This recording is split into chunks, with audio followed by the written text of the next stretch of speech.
எங்கள் வாழ்வும் எங்கள் வளமும் மங்காத தமிழென்று சங்கே முழங்கு. தாய் தமிழை வணங்கி ஹயஸ் நிகழ்வினை துவங்குகிறோம். பொன்னொழியில் புத்தம் புது மலராக, பூந்தென்றல் புது வசந்தமாக இந்த நிகழ்வின் துவக்கத்தினை ஆரம்பிக்கிறார் இந்துஸ்தான் கலை அறிவியல் கல்லூரியின் MCA டிபார்ட்மெண்ட் பேராசிரியை திருமதி ஹேமாஸ்ரீ அவர்கள்.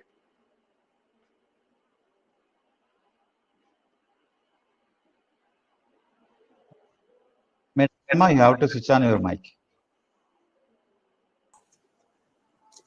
நன்றி பிரசாத். அறத்தான் வருவதே இன்பம், மற்றெல்லாம் புறத்த புகழும் இலம். அறநெறியில் வாழ்வதன் பயனாக வருவதே இன்பமாகும். அறத்தோடு பொருந்தாமல் வருவன் எல்லாம் இன்பம் இல்லாதவை, புகழும் இல்லாதவை. எல்லோருக்கும் அன்பான காலை வணக்கங்கள். A pleasant and happy morning to one and all who have joined us online for this event called HIAS, the Hindustan Youth Empowerment Series. It gives me immense happiness and pride to moderate this event along with Mr. Prasad. Before we move on to the event, I would like to present a short forward about the Hindustan institutions and the event.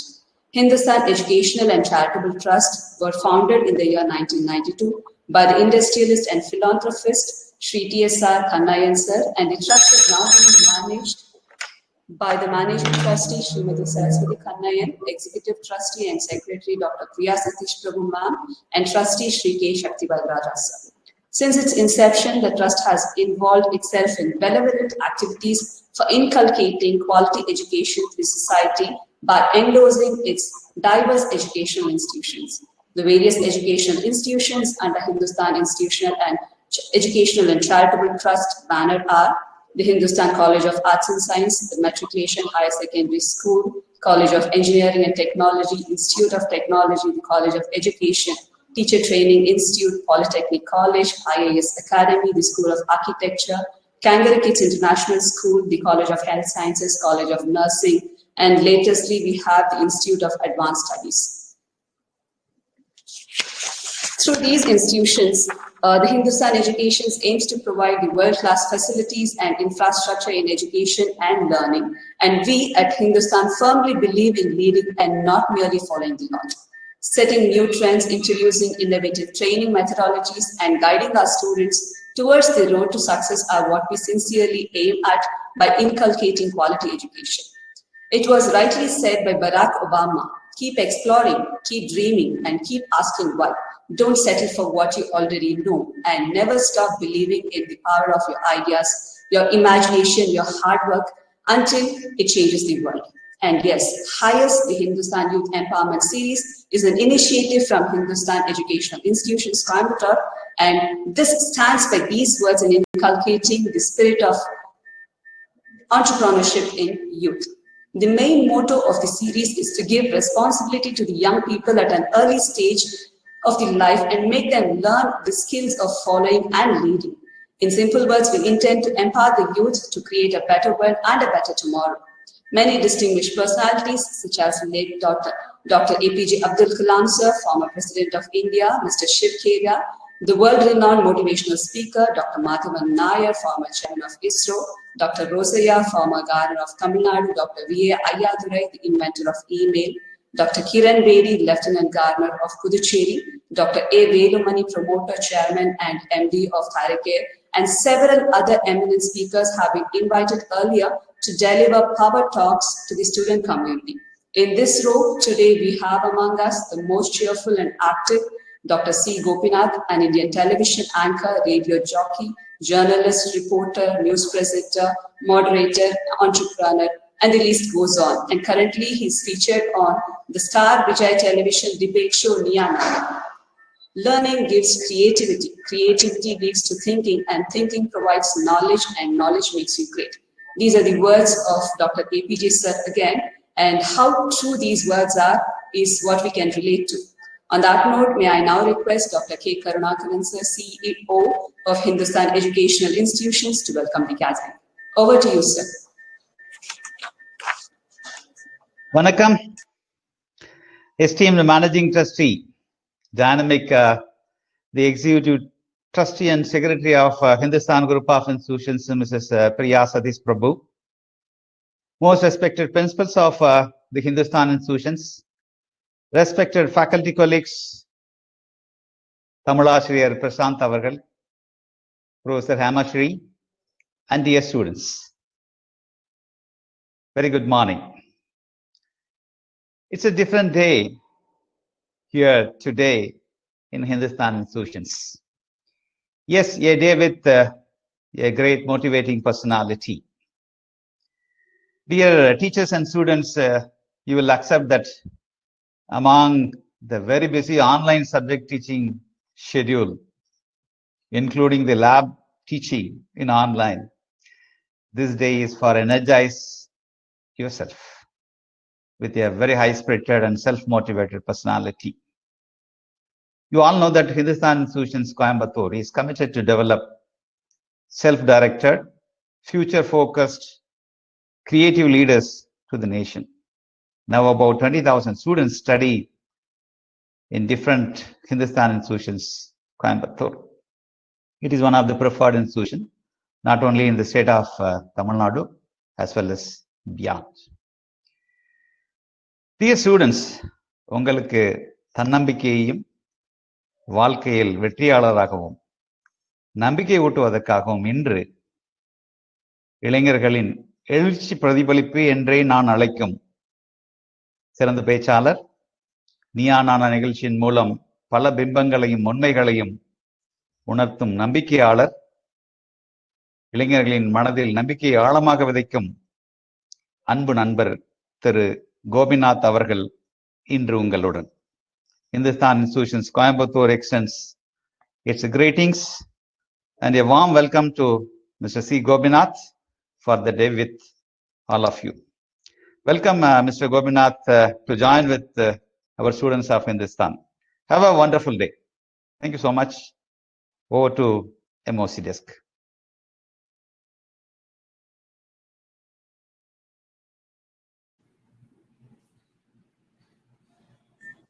Prasad sir, mic on பண்ணிருங்க.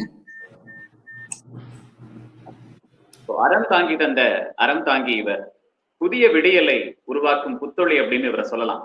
இன்றைய இளைஞர்களின் கனவுகளுக்கு திறவுகோலாய் இருப்பவர். திரை உலகத்துல வாமன அவதாரம் அப்படின்னு சொல்லலாம் இவருடைய துவக்கம். தோணி நிமிர்ந்து நெல் திருநாள் போன்ற அந்த திரைப்படங்கள் இவருடைய திறமையை மென்மேலும் மெருகேற்றியது.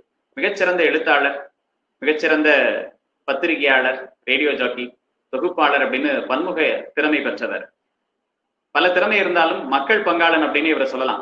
2009ஆம் ஆண்டினுடைய மிகச்சிறந்த மனிதர்கள் பட்டியல் வரிசையில் நம்ம அண்ணன் அவர்களுக்கும் ஒரு இடம் கிடைத்தது. நமக்கும் ஒரு பெரிய பெருமை.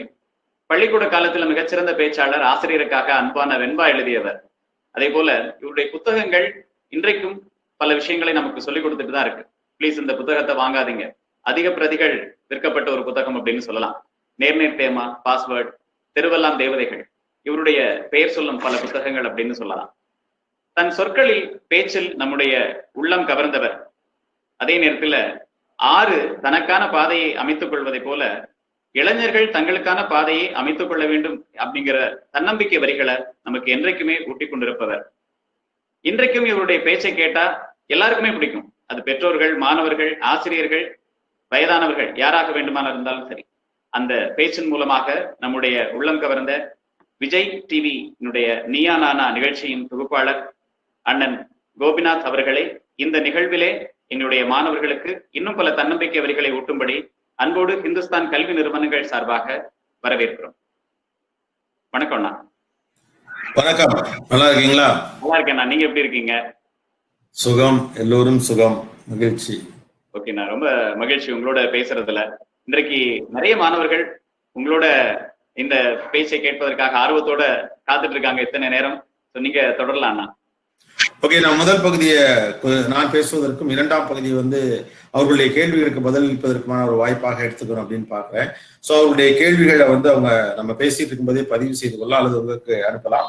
அதுல இருந்து தேர்வு செய்யப்படும் கேள்விகளுக்கு இரண்டாவது பாகத்துல பதிலளிக்கலாம் அப்படின்னு நான் ஆசைப்படுறேன். ரொம்ப சந்தோஷம். ஆக்சுவலா இந்த உலகம் முற்றிலுமாய் மாறி இருக்குது அப்படிங்கிறதுக்கான அடையாளம் தான் இப்போது நீங்களும் நானும் பேசிக் கொண்டிருக்கக்கூடிய இந்த வடிவம் என்பது. பெரும்பாலும் எப்படி இருக்கும் இந்த வடிவம் அப்படின்னு கேட்டா, உங்கள் கல்லூரியிலே ஒரு பெரிய அரங்கம் இருக்கு. அந்த அரங்கத்துல நிறைய பேர், ஆயிரக்கணக்கானவர்கள் அதிகம் அமரக்கூடிய ஒரு பேர் அரங்கம் என்பது உங்கள் கல்லூரியில் இருக்கக்கூடிய ஒரு அரங்கம். அதே போல ஒரு பெரிய கிரவுண்ட், ஈவெண்ட்லாம் நடத்துறதுக்கான கிரவுண்டு, ஸ்டூடெண்ட்ஸ்க்கு மட்டும் இல்ல, தொலைக்காட்சி நிகழ்ச்சிகளுக்கே கூட பெரிய ஒரு கிரவுண்ட் வேணும் அப்படின்னு சொன்னா அது உங்க கல்லூரியினுடைய கிரவுண்டு தான். அப்படியான இடத்தில் நான் பேசி எனக்கு பழக்கம் இருக்கிறது. அங்க உட்கார்ந்து நம்ம பேசுவோம், நின்று எல்லாரும் உட்கார்ந்து இருப்பாங்க. மாணவர்களுடைய ஒரு பெரிய எழுச்சி இருக்கும், அவங்களோட கண்ணு முன்னால் நம்ம பார்ப்போம், அவங்களோட உரையாடுவோம். அந்த நிலையிலிருந்து அப்படியே மாறுபட்டு அவரவரிடத்திலிருந்தே பேச, அவரவரிடத்திலிருந்தே கவனிக்க அப்படிங்கிற ஒரு இடத்தை நோக்கி தொழில்நுட்பம் நம்மை அழைத்து வந்திருக்கிறது. தொழில்நுட்பம் நம்மை அழைத்து வந்திருக்கிறது என்பதை விட இந்த தொழில்நுட்பத்தை இந்த நேரத்தில் பயன்படுத்த வேண்டிய நெருக்கடிக்கு நாம் இழுத்து வரப்பட்டிருக்கிறோம் அப்படின்னு கூட சொல்லலாம். காலம் எப்படி வேண்டுமானாலும் மாறும் என்பதை கடந்த 8 மாதங்களில் நாம் புரிந்து வைத்திருப்போம் என்றால் இனி வாழ்க்கையை எப்படி அமைத்துக் கொள்ள வேண்டும் என்பது குறித்த புரிதலும் நமக்கு இயல்பாகவே ஏற்பட்டு போகும்.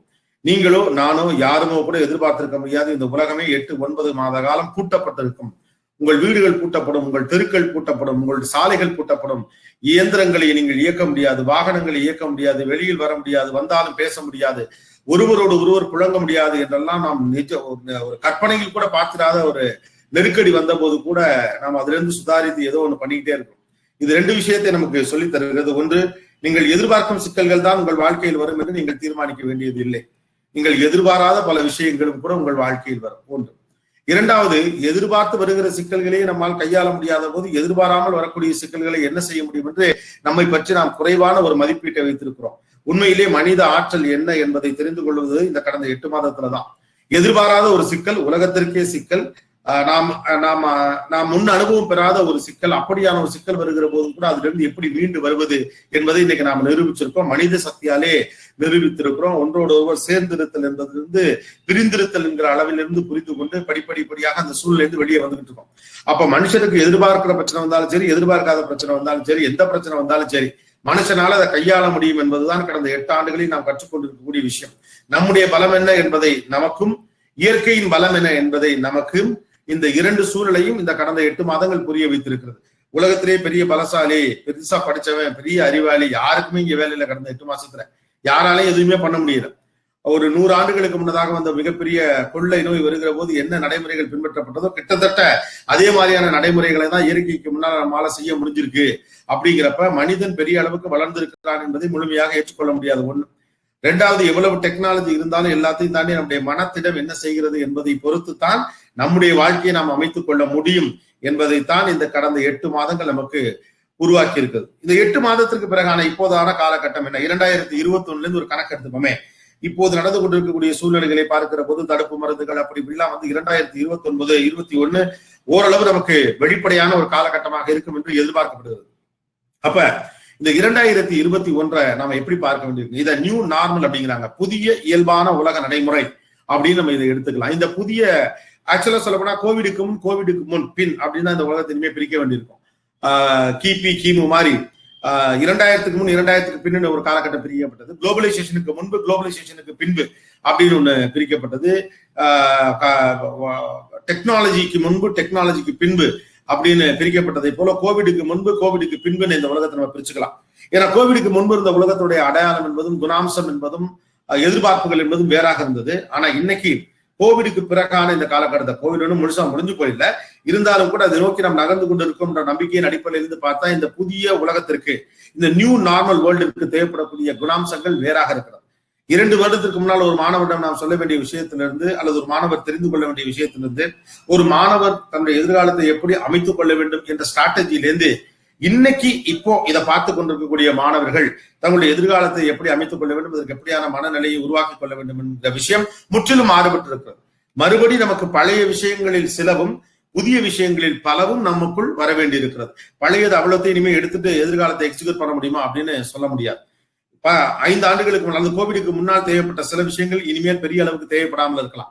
ஆனா பல புதிய விஷயங்கள் ரொம்ப பெரிய அளவுக்கு தேவைப்படுவதாக இருக்கலாம். அதுல முதல் முக்கியமான விஷயம் கம்யூனிகேஷன்.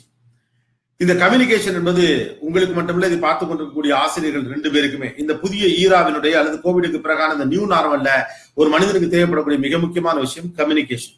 கம்யூனிகேஷன் என்பதை எப்போதுமே நம்ம எப்படி பார்த்துக்கணும்னா, பேசுவது மட்டும் இல்ல, கவனிப்பதும் கூட கம்யூனிகேஷன் தான், புரிந்து கொள்வதும் கூட கம்யூனிகேஷன் தான். கம்யூனிகேஷன் இருவழி பாதை.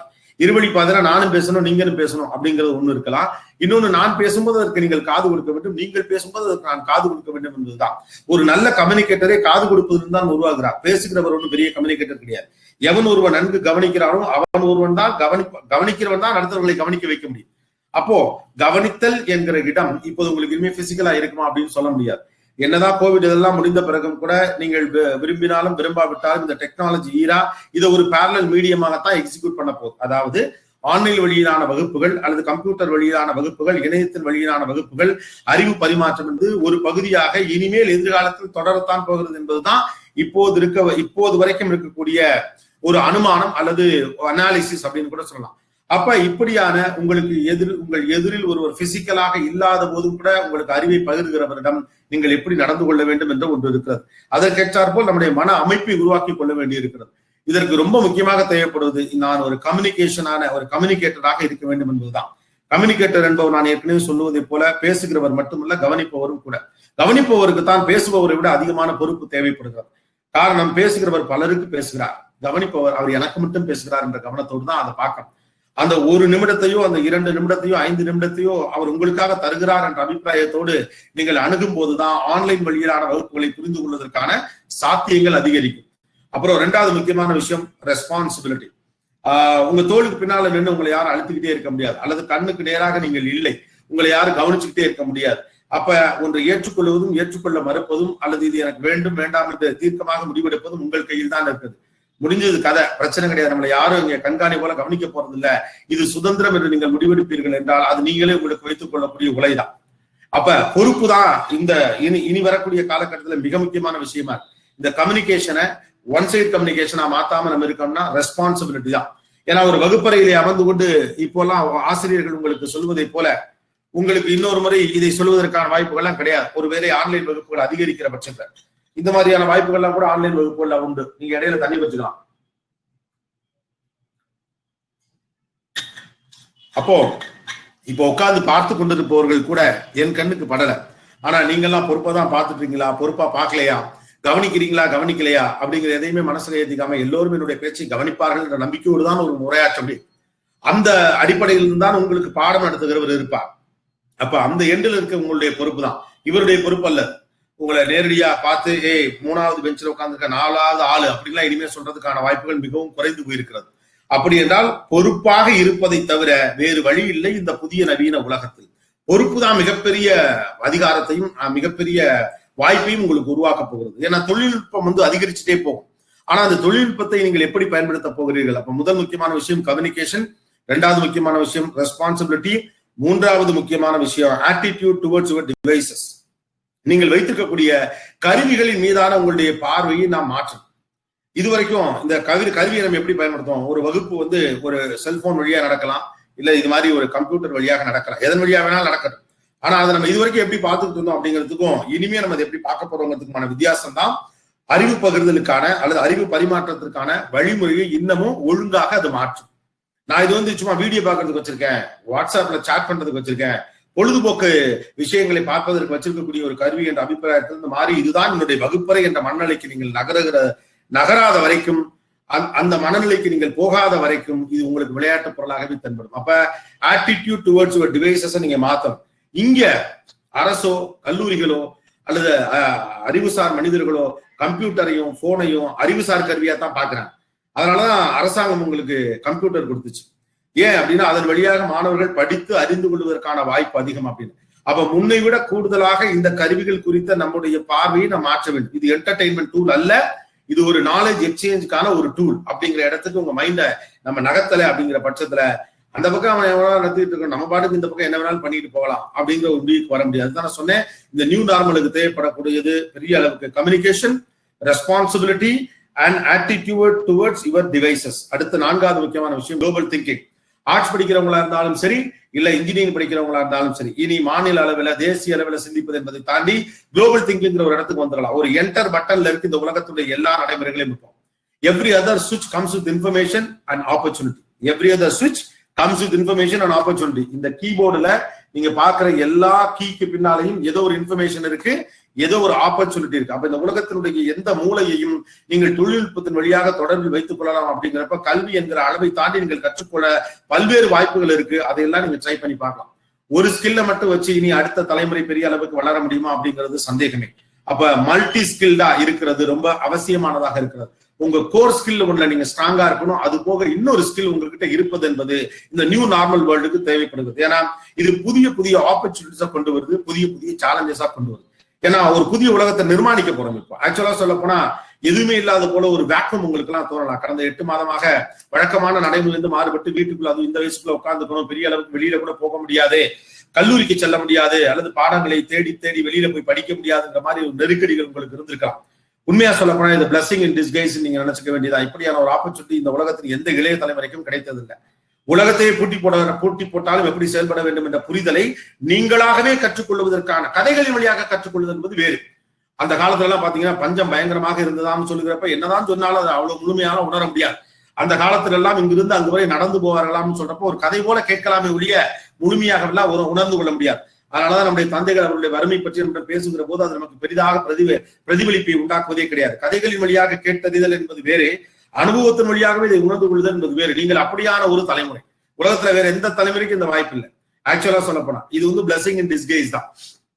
ஒரு பக்கம் நெருக்கடி என்றாலும் கூட இது மிகப்பெரிய அனுபவம். நீங்கள் இந்த உலகத்தை பற்றி வைத்திருந்த உலகத்தை பற்றி புரிந்து கொள்வதற்கு, வாழ்க்கை பற்றி புரிந்து கொள்வதற்கான ஒரு பேர் அனுபவம் அப்படின்னு எடுத்துக்கலாம். பெரியவங்களுக்கு கூட இது ரொம்ப டிஸ்டர்பிங்கா இருந்திருக்கலாம். ஆனா இளம் வயது பிள்ளைகளுக்கு இது அற்புதமான அனுபவம். எனக்கு கிடைக்கல, எனக்கு முந்திர தலைமுறை கிடைக்கல, அடுத்த தலைமுறைக்கு கிடைக்க வேண்டாம். இப்படி ஒரு நெருக்கடி யாருக்கும் வேண்டாம். அப்படியான ஒரு உலகத்தை நீங்கள் உருவாக்க இது ஒரு வாய்ப்பாக அமையும். யோசிச்சு பாருங்களேன், ஆன்லைன் வழியாக கல்லூரியில் முதல் நாள் வகுப்பை அட்டன் பண்ற தலைமுறை நீங்க தான்.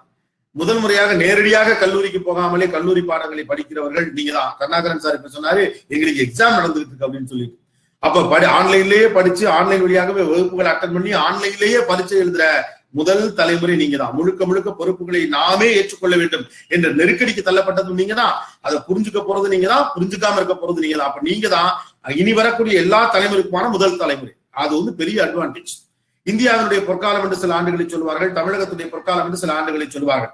ஏன்னா அந்த ஆண்டுகளில் வந்த அந்த தலைமுறையை சேர்ந்தவர்கள் உருவாக்கிய சிந்தனைகள், சமூக பார்வைகள், கல்வி குறித்த அவர்களின் போக்கு, பொறுப்புணர்வு, இது எல்லாம் தான் நம்ம எல்லாரையும் உருவாக்கியது.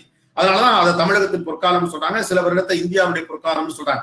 அப்படி சொல்ல போனா அடுத்து வர தலைமுறைக்கு தேவைப்படக்கூடிய தகவல்களை, அறிவை, புரிந்துணர்வை தரப்போகிற முதல் தலைமுறை நீங்க தான். ஒரு வீட்டுக்கு மூத்த அண்ணன் மாதிரி. அப்ப முன்னை விட அதிகமான பொறுப்போடும் அதிகமான சமூக பார்வையோடும் நீங்கள் கல்வியை அணுக வேண்டிய அவசியத்தில் இருக்கிறீர்கள். At the same time it's a great opportunity for you people because this is a new world. ஒரு புதிய உலகத்திற்குள் அவ்வளவு வாய்ப்புகள் இருக்கும், அவ்வளவு சேலஞ்சஸ் இருக்கும். என்ன சேலஞ்சஸ் நான் ஏற்கனவே சொல்லிட்டேன். Responsibility is a big challenge, leadership is a big challenge, communication is a big challenge, global thinking is a big challenge. At the same time it is a land of opportunity now.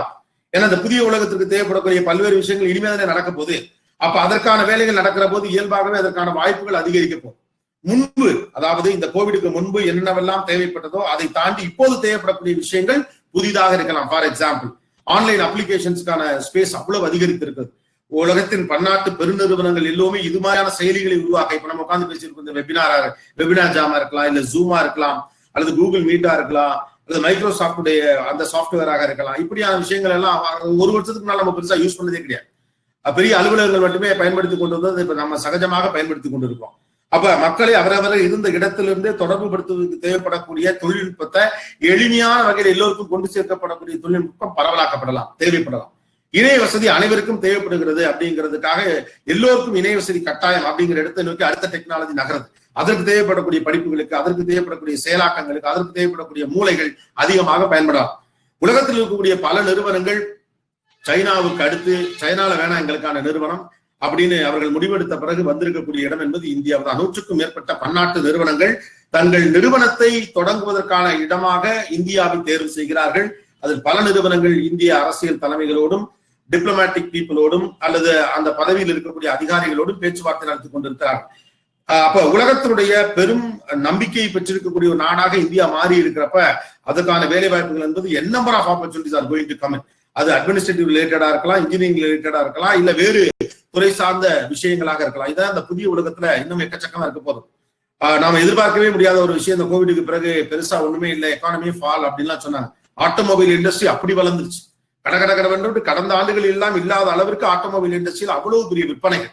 காரணம், ஒரு பொது போக்குவரத்தை பயன்படுத்துவதற்கு பயப்படக்கூடிய ஒரு சாமானியன், okay குறைந்தபட்ச நம்ம செலவா இருந்தாலும் பரவாயில்ல, ஒரு கார் வாங்கிப்போம், அது குடும்பத்துக்கு சேஃப்டி நினைக்கிறார். அப்ப ஆட்டோமொபைல் இண்டஸ்ட்ரி வளர்வதை போலவே இன்ஃப்ராஸ்ட்ரக்சர் இண்டஸ்ட்ரி ஒரு பக்கம் வளர்வதற்கான சாத்தியங்கள் அதிகரிக்கும். தொழில்நுட்பம் எக்கச்சக்கமாக வளரப்போம். தூரத்தை குறைக்கிற டெக்னாலஜி தான் அடுத்த பெரிய டெக்னாலஜி. அவரவர் அவர் இருக்கும் இடத்தில் இருந்து கொண்டே தங்கள் பணிகளை செய்வதற்கு the less commutation makes better அப்படின்னு சொல்றாங்க. லெஸ் கம்யூனிகேஷன் தான். இப்ப நீங்க நௌக்கரி மாதிரியான ஒரு தளத்துல எல்லாம் போய் பாக்குறப்ப கம்யூனிகேஷன் குறைவாக இருக்கக்கூடிய அப்படின்னு. அப்புறம் ஒர்க் ஃப்ரம் ஹோம்ன்ற ஒரு கான்செப்ட் வந்துட்டப்ப அது தொடர்பான டெக்னாலஜிக்கு தேவைப்படக்கூடிய ஆட்கள் அதிகமாக இருக்கிறாங்க. ஒரு வீட்டை அலுவலகம் போல மாற்றுவதற்கு தேவைப்படக்கூடிய வைஃபை கனெக்ஷனா இருக்கலாம், அல்லது இணையத்திலே திருட்டு நடக்காமல் இருப்பதற்கான வாய்ப்புகளாக இருக்கலாம். இப்படி எக்கச்சக்கமான வேலை வாய்ப்புகளை இது உருவாக்கி தரப்போகுது. அதனால தயவு செஞ்சு படிச்சு என்ன பண்ண போறோம், இங்க உலகமே படுத்து கிடக்குது, விழுந்து கிடக்குது, இதெல்லாம் மெத்துதான். உலகம் ஒரு நாளும் விழுவதில்லை, மனிதர்கள் ஒரு நாளும் விழுவதில்லை. விழ விழ எழுவதுதான் மனித குணம். நாம தான் பயந்துட்டு இருக்கோம். விழுந்தோம், இப்ப எழுந்தோம். கண்ணும்னால அது நீங்க பார்த்ததுனாலதான் நீங்க பிளஸ்ட் இன் டிஸ்கைஸ் நான் சொல்றேன். ஆசீர்வதிக்கப்பட்ட தலைமுறை நீங்கள் என்று நான் சொல்வதற்கான காரணம் விழுந்ததையும் ஒரு குறிப்பிட்ட காலத்துக்குள்ளே பார்த்தவர்கள். மற்றவர்கள் அதை வரலாற்றின் வழியாக பார்த்தவர்கள் தான். நேரடியாகவே இதை பார்த்த அனுபவம் உங்களுக்கு இருக்கிற காரணத்தினால இந்த உலகத்தை சமைப்பது எப்படி என்ற மிகப்பெரிய பொறுப்பு உங்களுக்கு இருக்கு. எல்லா துறை சார்ந்தவர்களுக்குமான வேலை வாய்ப்பு, அறிவு, ஞானம் இதெல்லாம் இருக்கு. ஆனா அதுக்கு குளோபல் திங்கிங் வேணும். நீங்க சின்ன அளவிலே சிந்தித்துக் கொண்டிருந்தல் என்பதை தாண்டி இந்த உலகமே ஒரு சிறு கிராமமாக ஒரு சின்ன பெட்டிக்குள்ள சுருங்கி உட்கார்ந்து. அப்ப உங்களுக்கான வாய்ப்புகள் என்பது உங்க ஊரு, உங்க கிராமம், உங்க நகரம், உங்க மாவட்டம், உங்க நாடு, இது எல்லாத்தையும் தாண்டி, உங்க கண்டம் எல்லாத்தையும் தாண்டி பறக்கு. ஓகே, அப்ப இந்த எல்லாவற்றையும் தாண்டின ஒரு உலகத்தினுடைய பிரதிநிதியாக, ஒரு உலகத்தினுடைய சிட்டிசனாக, ஒரு குளோபல் சிட்டிசனாக நீங்க நம்ம உட்கார்ந்து இருக்கப்போ நம்முடைய சிந்தனைகளையும் பார்வைகளையும் கூட நீங்க அகலமாக விரித்து யோசிப்பதற்கு எத்தனைப்படுவதே சரியாக இருக்கும். இரண்டாவது, உலகத்தினுடைய பெரும் தேவைகளை பூர்த்தி செய்யும் நாடாக இந்தியா உருவாக்கப்பட வேண்டும் என்ற நம்முடைய இலக்கை அடைவதற்கு இது ஒரு சரியான காலகட்டமாகவும் இருக்க முடியும். அப்போ your responsibilities are bigger, at the same time your opportunities are also bigger. Opportunity எனக்கு நிறைய இருக்கணும், ஆனா எனக்கு ரெஸ்பான்சிபிலிட்டி குறைவா இருக்கணுங்கிற மனநிலையோடு கல்வியை அணுகாதீர்கள். டெக்னாலஜியை எப்படி அடாப்ட் பண்ணணும் அப்படிங்கிறது தான் இன்னைக்கு நம்ம ரொம்ப முக்கியமானதாக பார்க்கணும். அப்போ இந்த உலகம் முழுக்க டெக்னாலஜி ஓரியன்டா மாறிக்கொண்டிருக்கிறப்ப அதை சந்திக்கிற சரியான தலைமுறையாக உங்களுக்கு அதுவுமே என்னை பொறுத்தவரைக்கும் கிரேட் ஆப்பர்ச்சுனிட்டி. யோசிச்சு பாருங்களேன், ஒரு 90கள் இந்த மாதிரியான ஒரு நெருக்கடி ஏற்பட்டிருந்தா அந்த தலைமுறையால டெக்னாலஜி வச்சு இதை சரி செஞ்சிருக்க முடியுமான்னு எனக்கு தெரியல. Your generation born with technology, 2K generation எல்லாமே 2000க்கு பிறகு பிறந்தவர்கள் தான் இப்ப அநேகமா நிறைய பேர் இதை கேட்டுக்கிட்டு இருக்கிறதுக்கான வாய்ப்பு இருக்கிறது. நீங்கள் டெக்னாலஜியோட பிறந்தவர்கள், த ஸ்மார்ட் கிட்ஸ் அப்படின்னு சொல்றாங்க. அவங்க 2000க்கு பிறகு பிறந்த குழந்தைகள் வந்து the born with technology, the smart kids. அவர்கள் கேட்கக்கூடிய கேள்விகளுக்கு உங்களை பெரிய மனிதர்களால் பதில் சொல்ல முடியாமல் இருப்பதற்கான காரணம் என்னன்னா, 100 ஆண்டுகள் அறிவியல் பாதை கடந்து வந்து கையில வந்து அவுட்புட்ட பிறந்த 2வது மாசம் பார்த்த ஒரு பரம்பரை உங்க பரம்பரை. அதனால நீங்க யோசிச்சு பாத்தீங்கன்னா 5-10 வருடத்திற்கு முன்னால வித்தையாக இருந்த விஷயம் எல்லாம் இப்போதைக்கு நடைமுறை சாத்தியமாக இருக்கிறது. போன் பேசல மூஞ்சி தெரியுமாலாம் கேட்டாங்க, தெரியுது. வீடியோ கால் பேச முடியும் நம்ம நினைச்சதே கிடையாது. ஜேம்ஸ் பாண்ட் படத்தில் நாம் பார்த்த, நான்லாம் சின்ன பிள்ளையா இருக்கப்ப ஆச்சரியப்பட்டு பார்த்த அந்த கற்பனைகள், ஃபேண்டசி எல்லாம் நிஜ வாழ்வில் அப்போது தெரியல, இப்ப அது தெரியுது. ஆனா உங்களுக்கு பிறந்தவனே இது ஆச்சரியமே இல்லை, ஏன்னா நீங்க பிறக்கும் போதே அது கையில இருக்கு. ஓகே, அப்போ பார்ன் வித் டெக்னாலஜியோடு பிறந்த பிள்ளைகளுக்கு இந்த நெருக்கடியை கையாளுவது இன்னமும் கூட எளிது. இந்த நெருக்கடியில ஆப்பர்ச்சுனிட்டிஸை தேடுறது எப்படிங்கிறது உங்களுக்கு தெளிவாக தெரியும். அப்ப குளோபல் திங்கிங் கூட இதை அப்ரோச் பண்ணுங்க. N number of opportunities are coming with you, அதை யூஸ் பண்ணுங்க. ரொம்ப முக்கியம், கடைசியா நீங்க தெரிஞ்சுக்க வேண்டிய ரொம்ப முக்கியமான விஷயம் தான் technology for growth versus technology for entertainment. இதுக்குள்ளதான் நம்ம மாட்டிக்கிறோம். இந்த சிக்கல்ல இருந்து நம்மளால வெளியில வந்துட முடியும்னா நாம் இந்த தொழில்நுட்பத்தை எதற்காக பயன்படுத்த போகிறோம் அப்படிங்கிறது தான். டெக்னாலஜி என்பது எதற்கானது? ஒரு சமூக மாற்றத்திற்கானது, ஒரு சமூக மேம்பாட்டிற்கானது அப்படிங்கிற எண்ணத்தோடு அணுகுகிறவர்களுக்கு இது மிகப்பெரிய வாய்ப்பு.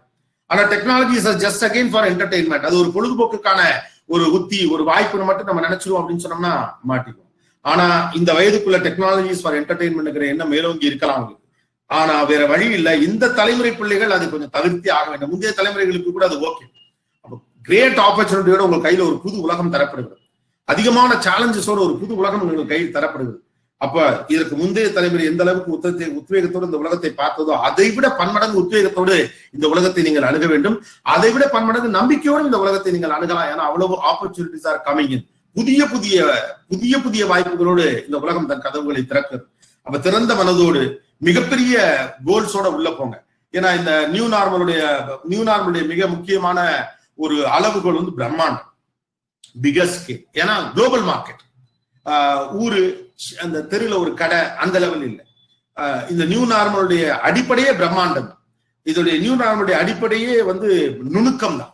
இந்த நியூ நார்மலுடைய பிரம்மாண்டமே நான் கம்யூனிகேஷன் தான். அப்ப பாருங்க, வேர்ல்டுங்கிற ஒரு பிக்கர் மார்க்கெட்டுக்குள்ள, ஒரு மாவட்டங்கிற ஒரு மார்க்கெட்டுக்குள்ள உங்களுக்கான ஆப்பர்ச்சுனிட்டிஸ் எவ்வளவா இருந்திருக்கும், ஒரு மாநிலம்ங்கிற ஒரு இடத்துல உங்க ஆப்பர்ச்சுனிட்டிஸ் எவ்வளவா இருந்திருக்கும், ஒரு நாடுங்கிற அளவுல உங்க ஆப்பர்ச்சுனிட்டிஸ் எவ்வளவா இருந்திருக்கும், உலகம் என்று பார்க்கிற போது இந்த ஆப்பர்ச்சுனிட்டிஸ் எவ்வளவா இருக்குன்னு யோசிச்சு பார்த்தோம். இதுல செவ்வாய் கிரகம் நிலவெல்லாம் நான் விட்டுட்டேன். அடுத்து அதெல்லாம் தான் கூட அதை நோக்கின பயணங்களும் அதிகரிக்க போகுது அப்படிங்கிற. அப்ப பிக் ஆப்பர்ச்சுனிட்டி, முன்னை விட வாய்ப்புகள் கொட்டி கிடக்கும். எது வேணும் நம்ம தான் தேடி எடுத்துக்கணும். ஆனா அதற்கு தகுதியானவர்களாக நம்ம மாத்திக்கணும்னா அதற்கான பொறுப்பை ஏத்துக்கணும். அப்போ பவர் கம்ஸ் வித் ரெஸ்பான்சிபிலிட்டி அப்படின்னு சொல்லுவாங்க. உங்களுக்கு ஒரு அதிகாரம் கிடைக்க வேண்டும் என்றால் அது பொறுப்பில் இருந்து தான் கிடைக்கும். சும்மா உட்கார்ந்துருக்கிறதுல இருந்து கிடைச்சிடாது. எனக்கு அதிகாரம் வேண்டும் என்று தோலை முறுக்கிக் கொள்வது வழியாக ஒரு அதிகாரத்தை பெற்றுவிட முடியாது. அதற்கான அறிவை பெருக்கிக் கொள்வதன் வழியாகத்தான் அந்த அதிகாரத்தை நம்மால் பெற்றுக்கொள்ள முடியும். So again, I would like to re-emphasize, it is a new normal with new opportunities and new challenges. The challenges are communication, leadership, responsibility, global thinking, attitude towards your devices. இந்த அஞ்சும் தான் நமக்கு இருக்கக்கூடிய மிகப்பெரிய சேலஞ்சஸ். ஆனா அவ்வளவு opportunities பற்றி கிடக்கு. இந்த 5 சேலஞ்சஸை நம்மளால கரெக்டா ஹேண்டில் பண்ண முடியும்னா, and it is a big world now. பிரம்மாண்டம் இதனுடைய அடிப்படை கூறு. அதற்கேற்றபடியாக ஒரு குளோபல் சிட்டிசனாக ஒரு டெக்னாலஜி ஓரியன்டட் உலகத்துக்குள்ள சமூகத்திற்கான பங்களிப்பை தர வேண்டும் என்ற எண்ணத்தோடு கல்லூரிக்குள் செல்லுங்கள், கல்லூரிகள் படியுங்கள். நீங்கள் புதிய உலகத்தை படைப்பதற்கான முதல் தலைமுறை. அந்த பொறுப்புணர்வோடும் நம்பிக்கையோடும் இந்த உலகத்தை அழுங்குங்கள். வாழ்த்துக்கள். உங்க கேள்விகளுக்கு நான் அடுத்து பதில் சொல்றேன். ரொம்ப அருமையா இருந்ததுன்னா உங்களுடைய, அதாவது இந்த காலத்துல இந்த டெக்னாலஜி வைஸ் நம்ம எந்த மாதிரியான சில விஷயங்கள் எடுத்துட்டு போறோம் அப்படிங்கிறதையும், மாணவர்கள் எப்படி அதை அணுகணும் அப்படிங்கிறதையும் சிறப்பா நீங்க எடுத்து சொன்னீங்க. நன்றியை கொடுத்துக்கிறோம். Thank you ma'am. உங்களுடைய கேள்விகளை தொடரலாம். சார், பேச்சு அருமையா இருந்ததுங்க சார்.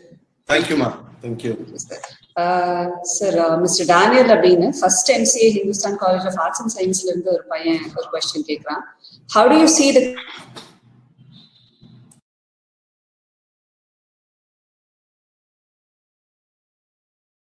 experienced people வந்தாங்கன்னா நம்ம நாடினோட வளர்ச்சி எப்படி இருக்கும் அப்படிங்கறத கேக்குறாங்க. உங்க ஆடியோ பிரேக் ஆயிடுச்சு. ஸ்டே இடையில. Okay. How do you see the country's progress when oriented people and youngsters debut into the politics? Youngsters debut into the politics, sir? Yes, sir. Yes. கொஞ்சம் மறுபடியும் சொல்லுங்க. சீனியர்ஸும் யங்ஸ்டர்ஸும் ஒன்றிணைந்தா அப்படி இருக்கும் கேக்குறாங்களா? Oriented people in the sense experienced people-உம் politics யங்ஸ்டர்ஸும் பாலிடிக்ஸ்க்குள்ள வந்தாங்கன்னா கண்ட்ரியோட வளர்ச்சி எப்படி இருக்கும் அப்படின்னு கேக்குறாங்க. ஆக்சுவலா நமக்கு அரசியல் பற்றி பேச வேண்டாம் நினைச்சேன், பட் கேட்கறதுனால நான் சொல்றேன். நமக்கு அரசியல் பற்றி பல்வேறு விதமான அபிப்பிராயங்கள் இருக்கு. படிச்சவங்க தான் அரசியலுக்கு வரணும். ஆனா இது கொஞ்சம் பேலன்ஸ்டான கொஸ்டின் அப்படின்னு நினைக்கிறேன். என்னன்னா எக்ஸ்பீரியன்ஸ் பீப்புளோட இளைஞர்கள் ஒன்று செல்கிற போது அரசியலை புரிந்து கொள்ளுதல் அப்படிங்கிறதுல முதல்ல நம்ம ஒரு தேசத்தின் பிரச்சனைகளை புரிந்து கொள்வது மட்டும் அரசியலை புரிந்து கொள்வது அல்ல.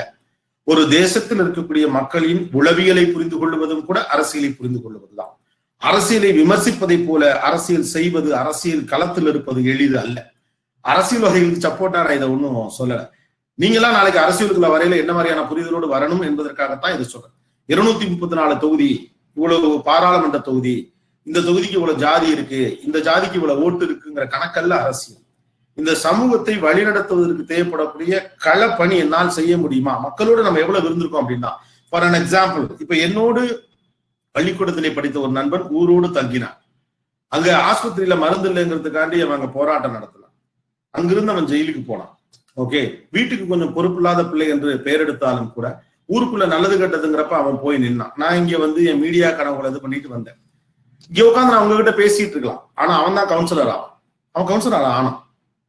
ஏன்னா அவன் மக்களோடு தொடர்ச்சியாக இதுகிட்டே இருக்கா. இப்ப நான் மக்களோடு தொடர்ச்சியாக இருப்பது, பல தொடர்பில் இருப்பதற்கும் அவர் மக்களோடு தொடர்ச்சியாக தொடர்பில் இருப்பதற்கும் வித்தியாசம் இருக்கு.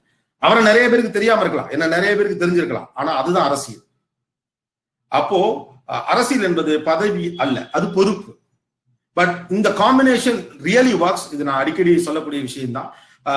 குருச்சரண் தாஸ் சொல்லுவார், இந்தியா என்பது எப்படிப்பட்டது அப்படின்னா, இதனுடைய தலை என்பது அனுபவம் பெற்ற மனிதர்களின் இது, இதற்கு கீழே உடம்பு என்பது இளைஞர்களின் உத்வேகமும் இயக்கமும் அப்படிங்கிற மாதிரி அவர் சொல்லுவார்.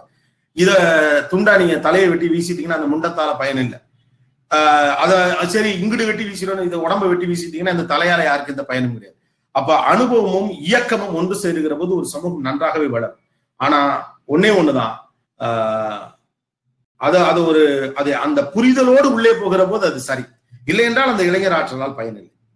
அரசியல் என்பது என்னன்னு நமக்கு கற்பிக்கப்பட்டிருப்பது ஒன்று, உண்மையிலேயே அரசியல் என்பது என்ன என்று புரிந்து கொள்வது என்பது வேறு. புரிந்து கொண்டு உள்ளே இறங்குகிற போது அங்கே அனுபவம் பெற்றவர்கள், சரியான அனுபவம் பெற்றவர்கள், அரசியலை சரியாக நகர்த்த வேண்டும் என்ற எண்ணத்தோடு இருக்கிறவர்களோடும் இளைஞர்களும் ஒன்று சேர்கிற போது ஒரு நல்ல அரசியல் இங்கு நடக்கும். நன்றி சார், தேங்க்யூ சார். இன்னொரு கொஸ்டின், மிஸ் என் சௌந்தர்யா ஒரு எம்ஃபில் ஸ்காலர் கேக்குறாங்க, what is one piece of practical advice that you would give to someone to achieve his or her goal? practical advice கேக்குறாங்க. அப்படி ஒண்ணு இல்லவே இல்லை. உங்க பீஸ் ஆஃப் கோல் என்னன்னு எனக்கு தெரியாது, ஏன் அச்சீவ்மெண்ட் என்னன்னு எனக்கே தெரியல, நான் எப்படி உங்களுக்கு சொல்றது? அப்ப இந்த ஒரு மருந்து திருமருந்தெல்லாம் இந்த உலகத்துல இல்லவே இல்லை. பொதுவாக வேண்டுமானாலும் சொல்லலாம், இப்ப நான் சொன்னதுங்கிற மாதிரி. அப்புறம் கோலை அச்சீவ் பண்றதுக்கு தேவைப்படக்கூடிய மனதிடம் என்பதோ ஸ்ட்ராட்டஜி என்பதோ காலத்திற்கு காலம் மாறுபடுது. ஒரு காலத்துல கடுமையாக உழைப்பது என்பது ஒரு கோலை அச்சீவ் பண்றதுக்கு தேவைப்படக்கூடிய அடிப்படை குணாம்சம் அப்படின்னு வச்சுக்கலாம். ஆனா இன்னைக்கு அது இல்லை, இன்னைக்கு அது வேறாக இருக்கிறது. ஓகே, ஒரே நிமிஷம், சின்ன தொழில்நுட்ப சிக்கல் இருக்கு, ஒரே நிமிஷம்.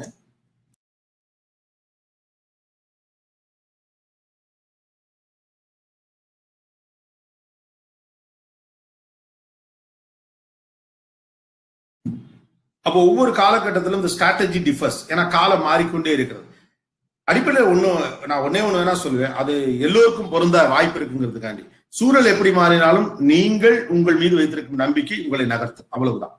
இப்ப நம்ம மேல வச்சிருக்கக்கூடிய நம்பிக்கை தான். இப்ப தனிநபர்கள் நம்ம எல்லாரும் நம்ம மேல வச்சிருந்த நம்பிக்கை தான் இந்த முயற்சியே கூட. இப்ப நம்ம 4000 பேரோ 3000 பேரோ 4241 எனக்கு காட்டுது, ஆனா ஒரு முகம் கூட எனக்கு தெரியல. 2 பொம்மை படம் தான் இருக்கு. அந்த பொம்மை படத்தை நம்பி நான் உட்காந்து பேசிட்டு இருக்கேன். ஆனா இது சாத்தியப்பட்டு பாருங்களேன். நான் ஒருவேளை அங்க வந்திருந்தாலும் இந்த கூட்டம் உங்களுக்கு அங்க உங்க காலேஜோடைய ஆடிட்டோரியம் பொறுத்த வரைக்கும் இருக்கலாம். ஆனா அத சிம்பிளா தட் ஒரு மெயிலர் வழியாகவோ ஒரு இன்ஃபர்மேஷன் வழியாகவோ கோபிநாத் இன்னைக்கு நம்ம காலேஜுக்காக பேசுறான் அப்படிங்கிற ஒற்றை தகவல் வழியா இது நடந்திருக்குல்ல. இது எப்படி நடந்துச்சுன்னா, இது நம்ம மேல வச்சிருக்க நம்பிக்கை தான். முடிஞ்சிச்சுன்னு படுத்துக்காம முதல்ல 2 பேர் எந்திரிச்சிருப்பான், அவனை பார்த்து 2 பேர் எந்திரிச்சிருப்பான்ல, கடைசியில எப்படா ஒண்ணு கூறுறது அப்படின்றப்ப கூட்டிட்டோம், அவ்வளவுதான். சோ எந்த சூழல் வந்தாலும் நான் அதை கையாளுவேன் என்று நம் மீது நாம் வைத்திருக்கக்கூடிய நம்பிக்கை தான். நீங்க கேட்டதுக்காக நான் சொல்றேன், one piece tips or advice அப்படின்னு நீங்க வச்சுக்கலாம். மற்றபடி ஆள் பொறுத்து சூழல் பொறுத்து அது மாறும். ஒற்றை மருந்து எதுக்கும் இல்லை. நீங்க வயிற்று வலிக்கு போனாலே ஒரு மாத்திரை கொடுத்துட்டு வயிற்று வலிக்கு போற மாத்திரை உங்களை ஒண்ணும் பண்ணிவிடக்கூடாதுன்னு சொல்லிட்டு இன்னொரு மாத்திரை தரானும், அந்த மாத்திரை பாதிப்பு நம்மளுக்கு ஏற்படுத்தக்கூடாது.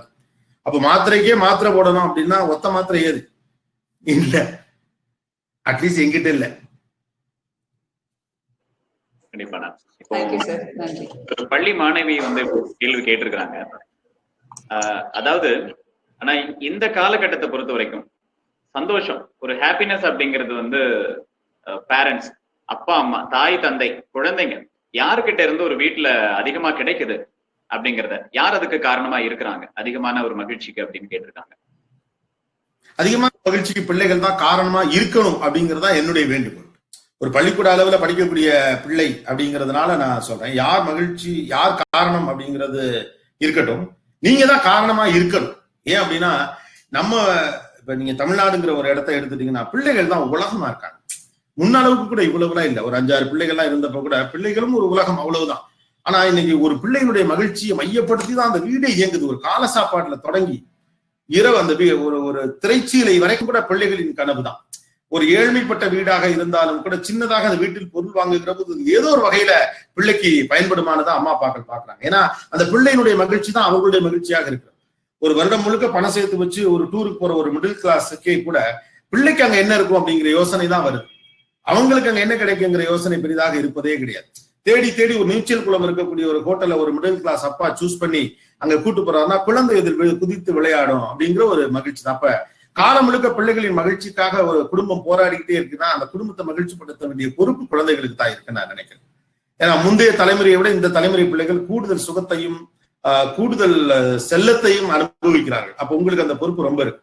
அப்புறம் ஒரு வீட்டை மகிழ்ச்சிப்படுத்த ஒரு தந்தை முனைவதை விட ரொம்ப எளிது ஒரு குழந்தை முனைவது தான். ஏன்னா ஒரு குழந்தையின் மகிழ்ச்சி ஒரு வீட்டையே மகிழ்ச்சிக்குரியதா மாறும். ஒருவேளை அம்மா மகிழ்ச்சி படுத்த முனைகிற போது அப்பா மட்டுமோ அல்லது சொந்தக்காரங்க மட்டுமோ கூட சந்தோஷப்படலாம். ஆனா ஒரு குழந்தை மட்டும் ஒரு சக்சஸை கொடுத்துட்டா, ஒரு குழந்தை மட்டும் ஒரு மாற்றத்தை கொடுத்துட்டா, ஒரு குழந்தை மட்டும் எல்லோருக்கும் பிடித்தபடியாக அந்த வாழ்க்கையை உருவாக்கி கொடுத்துட்டா, அந்த வீடு, அவர்கள் சுற்றம் எல்லாமே மகிழ்ச்சி அடை. இது குழந்தைகளுக்கான உலகமா. ஆசைகளும் எதிர்பார்ப்புகளும் ரெண்டுமே பிள்ளைகள் மேலதான் வைக்கப்படுது. அதனால நீங்க தான் அதுக்கான காரணமா இருக்கணும் அப்படின்னு ஆசைப்படுறேன். ரொம்ப நன்றிண்ணா. குழந்தைகளை திட்டி வளர்க்கிறது அத்தனை நல்ல விஷயமா, இல்ல ஒரு தலைமுறைக்கு முன்னாடி வரைக்கும் இந்த திட்டி வளர்த்த பிள்ளைகளை இன்றைய சூழல்ல திட்ட முடியற மாதிரி இருக்கு. இன்னும் சொல்றாங்க, என் பிள்ளைகளை நான் திட்டுறதே இல்லை அப்படிங்கறது ஒரு பெருமையா சொல்றாங்க. இதை நீங்க எப்படி பாருங்க?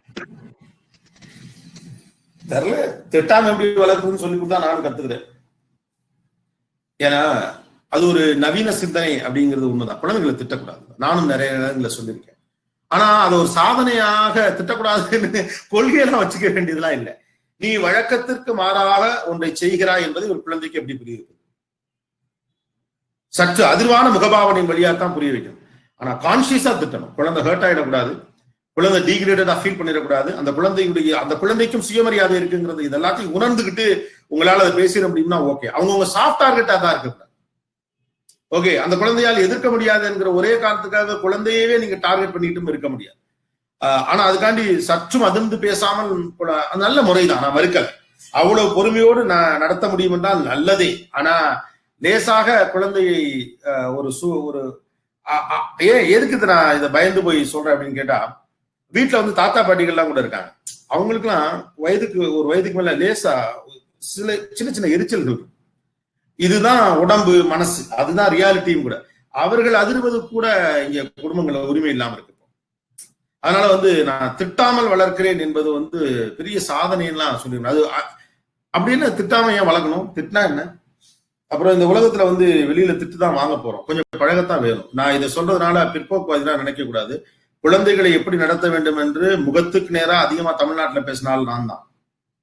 ஆனா அப்பவும் நான் அதை சொல்லி இருக்கிறேன். அதுக்காக அதை ஸ்டேட்டஸ் சிம்பிளா நீங்க மாத்த முடியாது.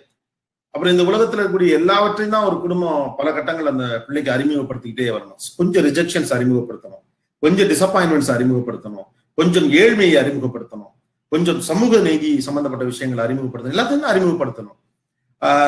நீங்க அங்கேயே திட்டாமலேயே வளர்ந்து சென்சிட்டிவாவே ஒரு பிள்ளையை நீங்க வளர்த்த முடியுமா என்ன? அது நாளைக்கு 1 லட்ச ரூபாய் சம்பாதிச்சாலும் மேலதிகாரி திட்டத்தான் போறான், மேலதிகாரி அதுக்கு மேல திட்டத்தான் போறான். திட்டுனாலும் பொறுமையா இருக்கிறது எப்படிங்கிறதையும் சேர்த்து கத்துக்கிறதும் நல்லதுதான். அதனால திட்டமிட்டு திட்டாதீர்கள், திட்ட வேண்டும் என்றால் திட்டுங்கள்.